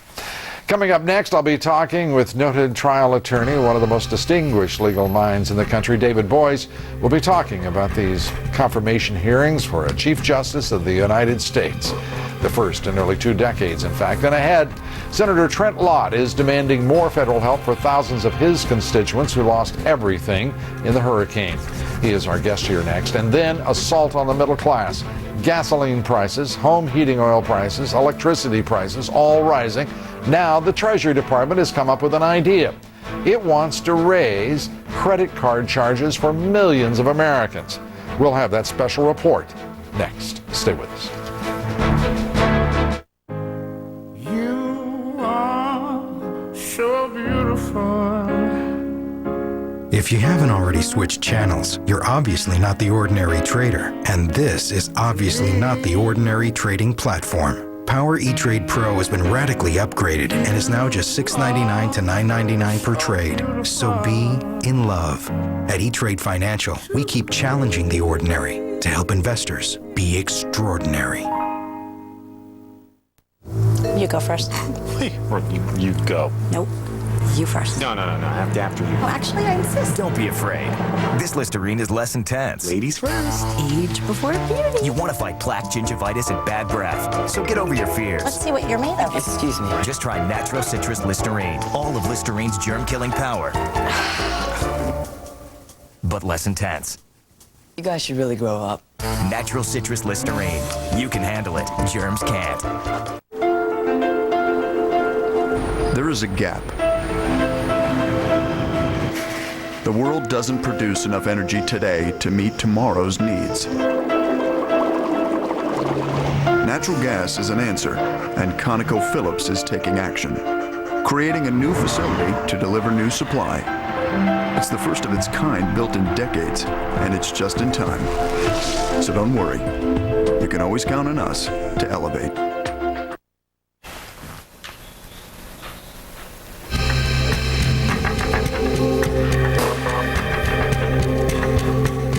Our Deborah Farrick is monitoring all of the very latest developments in the Gulf Coast crisis, joining us now with a status report. Good to have you here. Thanks, Lou. Well, status alert, a little bit of a scare today when water started flowing back out over a section of the levee that had been fixed. There were reports the levee had broken. Turns out water being pumped out of the London Street Canal started coming over the top because the water pressure was too great. Crews have now fixed that problem. Status alert on Louis Armstrong Airport. The field hospital set up to treat evacuees is now gone, and a very limited number of passenger flights are expected to begin again tomorrow. 2 going in, 2 going out. Northwest Airlines flying round trip from Memphis, Tennessee. Other airlines expected to return by the end of next week. Final status alert, businesses, special reaction teams, almost like SWAT teams from the Department of Homeland Security, secured the Marriott Hotel this afternoon. Agents went top to bottom and tactically cleared every room before securing the building. High rises being searched before any workers are allowed back in. And of course, for anyone who has any information on a parish or town, they can email us at statusalert@cnn.com. Lou. Deborah, thank you very much for the update. We appreciate it. My next guest is one of the thousands of people who lost a home in the hurricane. Senator Trent Lott's waterfront house in Pascagoula, Mississippi, was blown away in the storm. He's been working ever since to secure help for the devastated Mississippi coast. Senator Lott joins us tonight from Capitol Hill. Senator, good to talk with you. We know that the entire region there on the coast was devastated. Give us a sense of how that response is going now. Well, first, this has just been an overwhelming disaster, the proportions of which we probably never have seen in this country before. And you need to understand that. I think everybody was overwhelmed at first and perhaps undermanned, and in some instances we just couldn't get the right people in the right place quickly enough. But by the way, that was a real challenge. I know getting there myself was a challenge right after the hurricane. But I think we are making progress now. Every day seems to get a little better. We're staying in touch with the mayors, the supervisors, the first responders, the people on the ground, and we've gotten through the immediate aftermath where people needed just basics like water and ice and food and generators and clothes and baby formula. Now we need emergency housing. That's the biggest difficulty we have right now. Getting these temporary houses, mobile homes, positioned where we can get them to the people has been slow. And it's still going to be a few more days. And of course, we're still in the throes of a massive cleanup, which will still take weeks. But Lou, I think we're making some progress now. Good. It feels better today. And lost sight of, unfortunately, in some cases, has been the devastation that hit your state because of the magnitude of the disaster that befell New Orleans. But Mississippi has almost as many people confirmed dead tonight as the city of New Orleans. As a matter of fact, we've had more people confirmed dead, and it was by a pretty good margin than Louisiana, but I think our number's like at 214, and I think Louisiana's about the same. Right. Plus the devastation was the same, although different. You know, ours came in on the day of the hurricane with wind and water, rising water, a surge of 20 to 30 feet, and just cleaned out areas that had been there for 150 years and never been wiped out by hurricanes before. Louisiana's came after it with the the dikes breaking, the levees breaking, and the water rising in New Orleans. It's a bigger city. It's gotten a lot more of attention. Plus, the spirit of the people in Mississippi has been one of look, let's cry together, let's sweat together, let's work. We're going to come back. Mississippi is going to rise again to do the right thing for our people, and get our economic engine going. And we've had a lot of good effort by state and local officials, but we've been a little bit, we feel a little neglected sometimes. In fact, just this afternoon, as we get good people in place from FEMA or somebody really good working with trailers, all of a sudden we hear, whoop, they're going to move them to Louisiana. And we're beginning to rear up and say, now, wait a minute, once we get somebody good, don't take them from us. So we felt somewhat overshadowed. But look, when you're suffering and you're have people that are miserable, you don't start arguing over scraps. You just try to help them all. And so we haven't been in a position of complaining about that, Lou. Well, Senator, as you know, that hasn't always been the tone, certainly in New Orleans and in Washington, D.C. in the aftermath of this hurricane. FEMA Director Brown today resigning. Is it your sense that puts that phase behind this and will allow for better focus in recovering and rebuilding? I believe so. You know, what happened with him may have been unfair. There's probably a lot of history of why FEMA wasn't quite ready to do what they needed to do as quickly as they did. But I believe we're beyond that now, and that there are good people moving in. We got Admiral Thad Allen's doing a real good job on the ground. I believe we're getting people in position now to really help. So I don't want to dwell on the negative. I want to deal with the problems of today and the solutions for tomorrow. I know your office is working very hard to cut through the bureaucratic red tape and nonsense that is involved in anything to do with the government. Right. But it sounds as though there's a great movement being made now. But I don't think anyone should have an illusion here. The coast of your state was devastated. It's going to take, in your judgment, how long to get everything back running? Lou, it'll take weeks, months, and yes, years. It'll probably be 5 to 10 years before we get the coast back economically as strong and people get their homes back in place. But we're not just going to try to clean up and recover. We're going to try to learn from the past and come up with some innovative ideas to do an even better job, make it a better place than it ever was before. You got an estimate on damages? In our state, it would be purely a guess, but you know, the insurance industry is talking probably $30 billion. I think that this is we're going to wind up probably being a $150 billion disaster, and that may be low. Well, Senator, thank you very much. A host of issues we want to talk about. I know your focus is broad and you're capable of a number of issues, but we're going to focus for now on the most immediate problems of your state, and that's recovering from this horrendous storm. Thanks, Senator Luke. Trent Lott, thank you. Tropical storm Ophelia, now 200 miles off the east coast and slowly moving northward, remains a threat to the Carolinas tonight.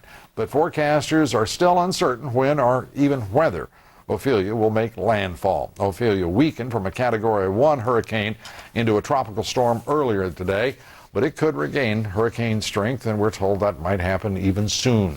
Both the tropical storm warning and a hurricane watch are up for much of the South Carolina coast tonight. Non-residents are being asked to evacuate North Carolina's Outer Banks, and the latest computer projection shows the storm brushing across the North Carolina coast early Thursday, then moving further northward. The devastation of Hurricane Katrina and its impact on gasoline prices and other energy costs comes as the middle class in this country is already under assault, and vigorously so. Now the Treasury Department has come up with a new idea, and it has opened a new front in that assault. It is forcing credit card companies to double the minimum payment for millions of Americans in debt. Bill Tucker reports. The Treasury Department is doubling the minimum payment amount credit card users must pay by the end of the year. The rule will be phased in over the next few months.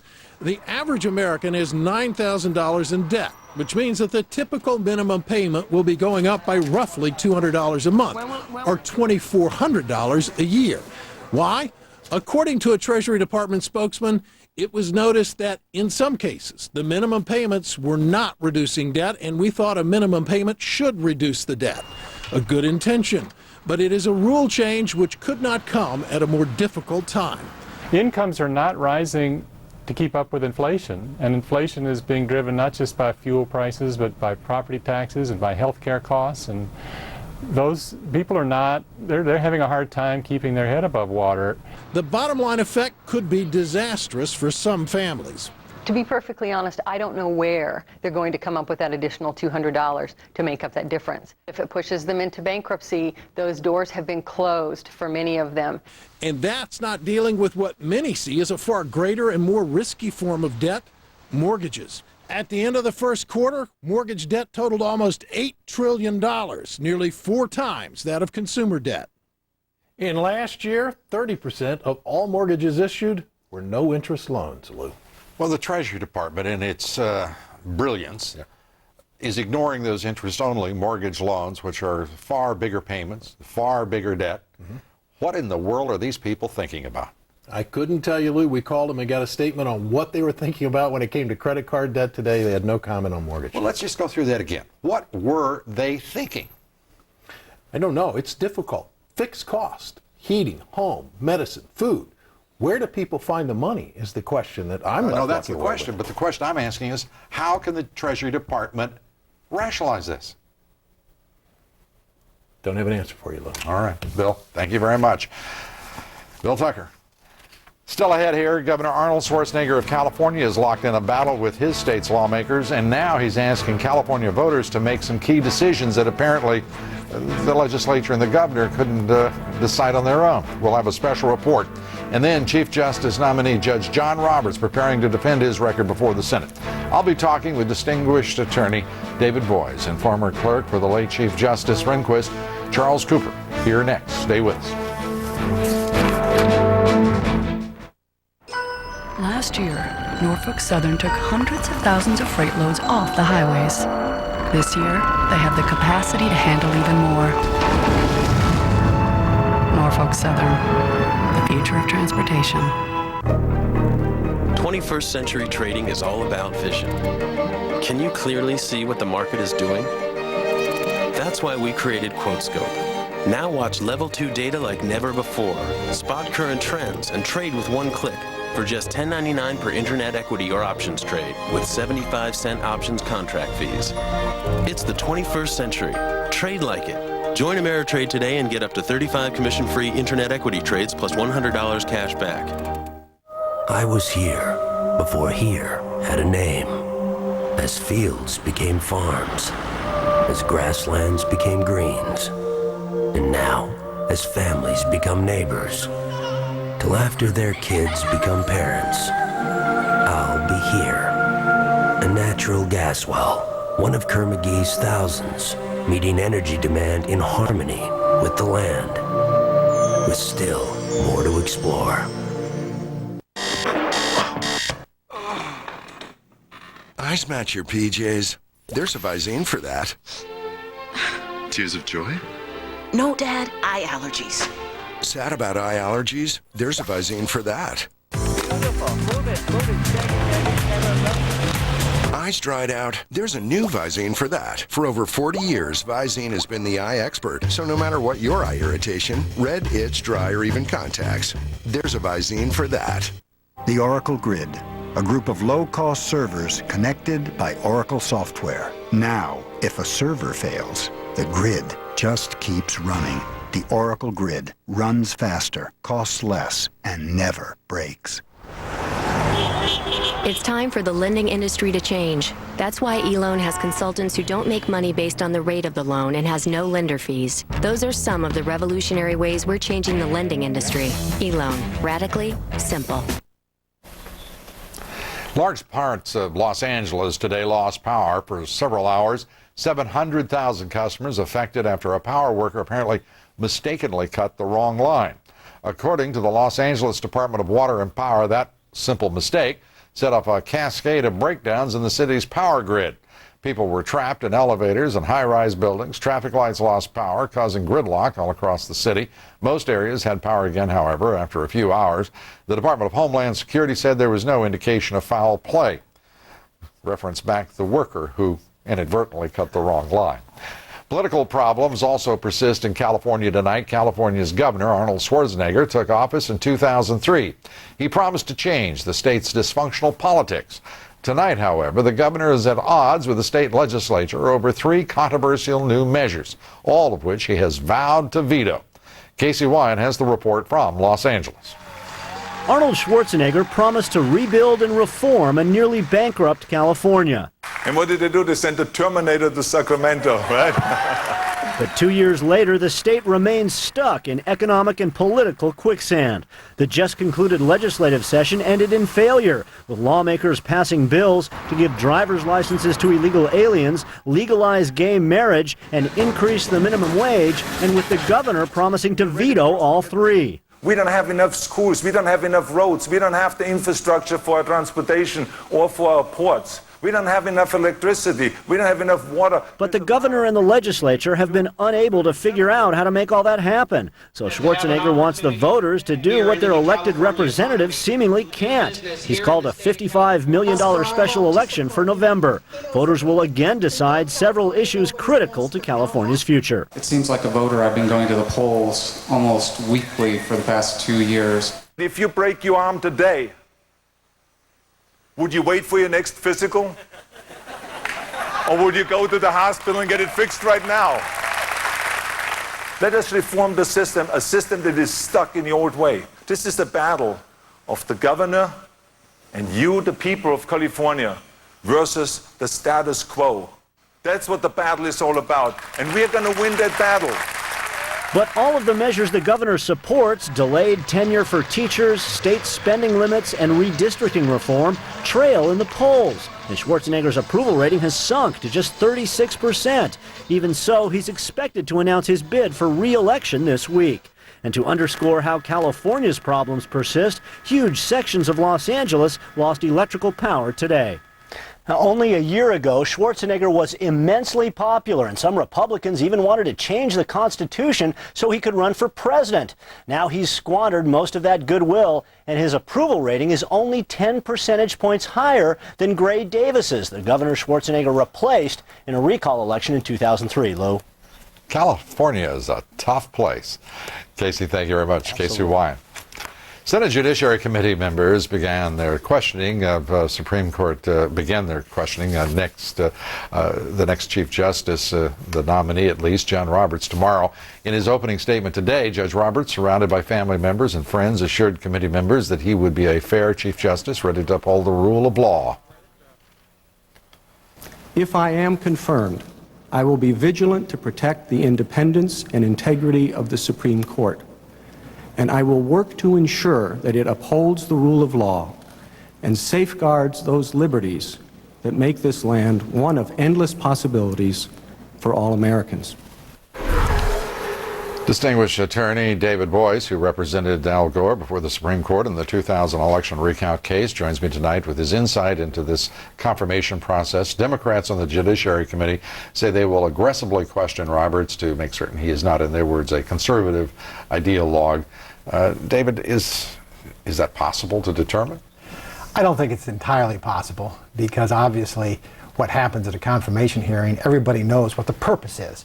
And so the nominee typically, as I think Senator Specter said in his opening statement, tends to answer as many questions as he thinks he has to answer in order to get confirmed. But I think you can get at some critical issues, because I think Judge Roberts is basically an honest man.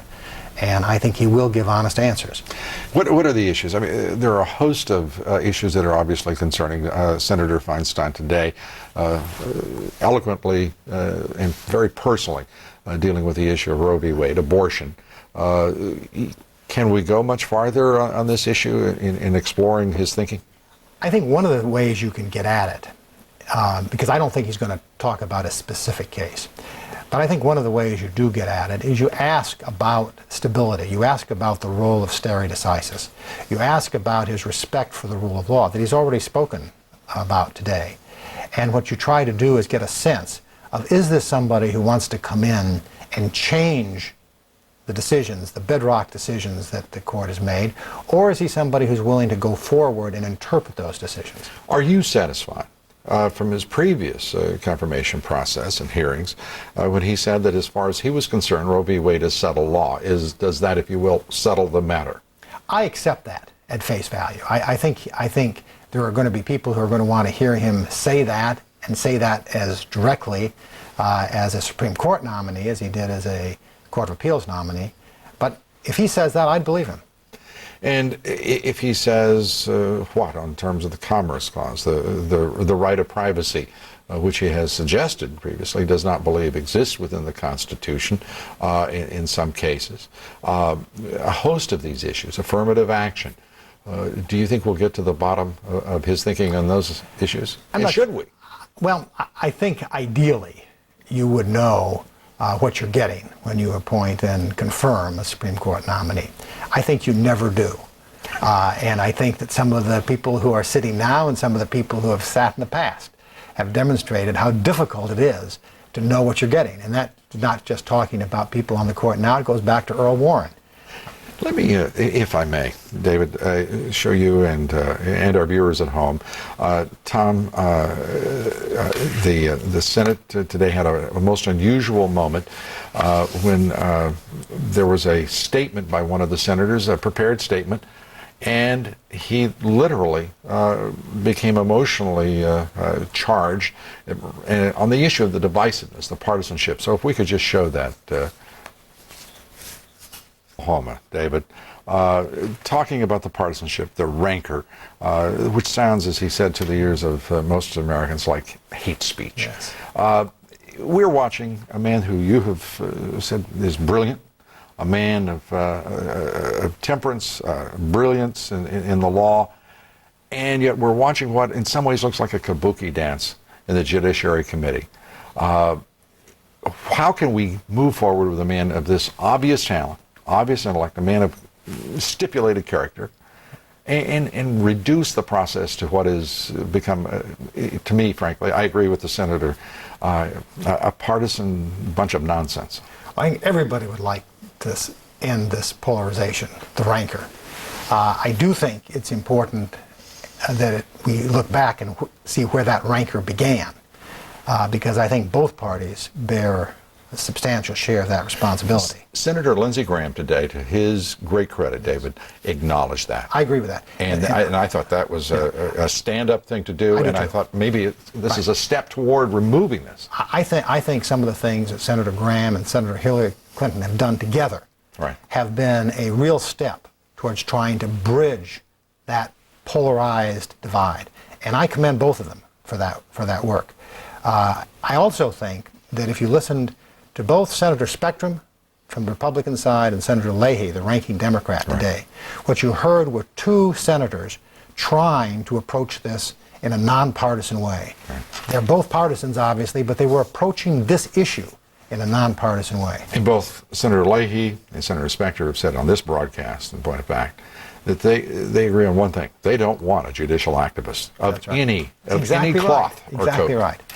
And I've got to ask you, as we conclude here, one statement that Judge Roberts made, which was in 6.5 minutes after 4 hours of listening to U.S. senators, saying that he recognizes his role as an umpire, a man who'll be calling balls and strikes. I love the simplicity. Is it representative of the job that awaits him? I don't think it's quite representative, because Supreme Court justices have to do more than call balls and strikes, because sometimes they're making up the rules. But I do think the spirit that he says that in is the right spirit for somebody who's going on the court. David Boies, thanks for being here, as always. Thanks. Good to have your insight. You. Still ahead, I'll be joined by Charles Cooper. He served as a law clerk for the late Chief Justice Rehnquist. We'll be talking about, you guessed it, the Roberts confirmation hearing. Stay with us. CNN Tonight. Dr. Phil takes your calls on coping with the emotional toll of Katrina's aftermath. Dr. Phil for the hour, only on Larry King Live. CNN Tonight, 9. You can really see the difference at Willamette View, Portland's premier accredited senior retirement community. You'll love the lifestyle and views from its landscaped acreage on the Willamette River. A variety of activities, social, cultural, and wellness programs. The vitality of this senior community is unique and vibrant, like no other. Come see the difference for yourself. Come see why Willamette View got its name. It's been said that when you change the way you look at things, the things you look at begin to change. That's exactly what many companies have done with their help wanted advertising. They've changed from seeing newspaper classified employment advertising as their only option to realizing that advertising their jobs online is as effective or better, takes less time, and saves them lots of money. Is your business ready to make a change? I'm David Batstone.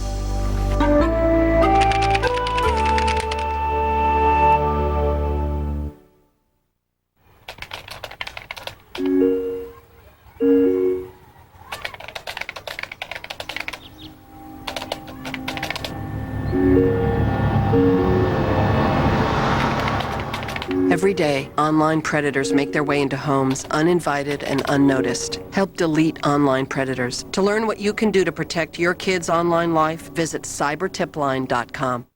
Comcast, focused on community. Comcast is Variety. Tune into ABC Family to watch a mother and daughter grow up together on Gilmore Girls. Lifetime delivers the wild antics of the gang in your favorite episodes of Will and Grace. And don't miss the unpredictable adventures of USA's original hit series, Monk. Whatever you're into. It's on Comcast. Newsnight with Aaron Brown, America's 10 p.m. newscast, CNN Tonight. Joining me now from Washington, D.C., Attorney Charles Cooper, legal clerk for Chief Justice William Rehnquist. He is also a colleague of Judge Roberts, serving in the Justice Department in the Reagan administration. Let me begin. Do you believe that 6.5 minutes of statements by Judge Roberts puts us on the way to a peaceful, nonpartisan path over the course of the next few days? I don't think we're going to have a peaceful, nonpartisan path, but I do think that John's opening statement was elegant and eloquent, and it set forward, I think, the basic fundamentals of his approach to judging, the role of the judge. As you mentioned earlier, Lou, he said he's not going to be there with an agenda to call balls and strikes. But only to call balls and strikes. He's not there to pitch the ball or to bat it. And I think that's the spirit in which John genuinely approaches the role of courts. Judge Roberts, as David Boyce and I were just discussing here, he's a man generally acclaimed to be a brilliant legal mind, a man of great character. Obviously, he's committed his life to public service, done tremendous pro bono work with one of the most prestigious firms in Washington, D.C. What's the deal here? Why not just, give it a rubber stamp and move ahead? Lou, in my opinion, a man of John Roberts' qualities, both professional and personal, should detain the Senate Judiciary Committee very little time before they confirm him. And I do believe that he is destined for a relatively easy confirmation. One thing we know about John, and it speaks volumes about the nature of this man. For 30 years, he has toiled in the Washington legal community, facing adversaries of all kinds and cases of a very controversial nature, and everybody just loves him. On the other hand, Roe v. Wade, he said before, it's settled law. He has also talked about some qualifications to the right of privacy. Are we going to see, in your judgment, a clear, unequivocal statement of his philosophy on those two very important issues, that is, a woman's right to abortion and the issue of privacy as the foundation for a number of critically important decisions, including abortion? Lou, no, we're not going to hear such a statement from John Roberts, and we ought not hear such a statement. It would be a violation of judicial ethics as well as prudence for him to predict now or prejudge how he would rule on that critical issue when it comes before him in the context of a real case with real facts and real arguments from the interested parties and real dialogue with his colleagues on the court. These are the things that give shape and meaning to the decision-making process, and that's not something you can replicate in a 5-minute exchange with a Democratic senator. Or over the course of several days, you make it sound as though this is basically, if you will, legal and political theater without substance. Because and actually, as you hear senators, one admonishing him to say clearly his philosophy, and others admonishing him to not take the bait, one wonders about the process altogether. Well, it is kind of a paradox for this process, actually, because the judge has to be careful to keep an open mind. At the same time, the judge has to do his best to be as responsive and as open and as honest as he can with the Senate. And I think John is going to try to walk that line as carefully as he can, but to be responsive and open, but mindful of his ethical obligation as a judge, never to prejudge issues that will come before him should he be confirmed to the Chief Justice position. Charles Cooper, thanks for being here. Thank you, sir. Yes, sir. Still ahead, preview of tomorrow's broadcast. Stay with us. Lots of Wi-Fi users work in coffee shops, which aren't always the best places to work. Wouldn't it be great to work wherever you wanted instead of only in hotspots? Now you can with Verizon Wireless Broadband Access. Wi-Fi only works in limited locations, while Broadband Access is the nation's largest, fastest, wide-area wireless broadband network and is expanding coast to coast. Now get unlimited access at a great price, so you won't get stuck in a not-so-hot spot. Verizon Wireless, we never stop working for you. Last year, Norfolk Southern took hundreds of thousands of freight loads off the highways. This year, they have the capacity to handle even more. Norfolk Southern, the future of transportation. Introducing E-Trade Complete. Control your financial world from one page and maximize the potential value of every dollar. In other words, be master of your domain. E-Trade Financial. Be extraordinary. Dell has great deals on PCs waiting for you now. Get this Dimension desktop with an Intel Celeron processor for the amazingly low price of $299. Plus, get a free printer. Notebooks start at $499 after mail-in rebate. And get up to $400 off select Dell systems. Get more out of now. Dell PCs use Intel Celeron processors. For tough stains, it's the Mr. Clean Magic Eraser. It cleans food from the microwave and shoe scuffs from the floor. It erases soap scum from the bathtub. Then it's on to patio chairs and even car wheels. The Mr. Clean Magic Eraser. Discover 1,001 places to clean. Pass it on. Who are today's explorers? Pioneers, inventors, and dreamers. CNN brings you Explorers, an original series spotlighting today's Magellans of science, space, invention, and medicine. Join CNN all this week as we travel from the widest expanse of space to the microscopic cells of life. Find out how tomorrow's innovations will simplify, improve, and revolutionize the way we live. Watch CNN all this week and explore the possibilities. Brought to you by Infinity, who use the power of design to create beautiful, dynamic automobiles. Closed captioning provided by Head On, the new headache treatment applied directly to the forehead. Head On, introducing a new headache treatment applied directly to the forehead. How fast do you want relief from your headaches and migraines? Head On. It's safe and it really works. In stores now. Judith Miller, Pulitzer Prize-winning New York Times reporter, has now spent 68 days in prison for protecting her confidential sources in the White House CIA leak case. That investigation has now lasted longer than Watergate's and still no resolution.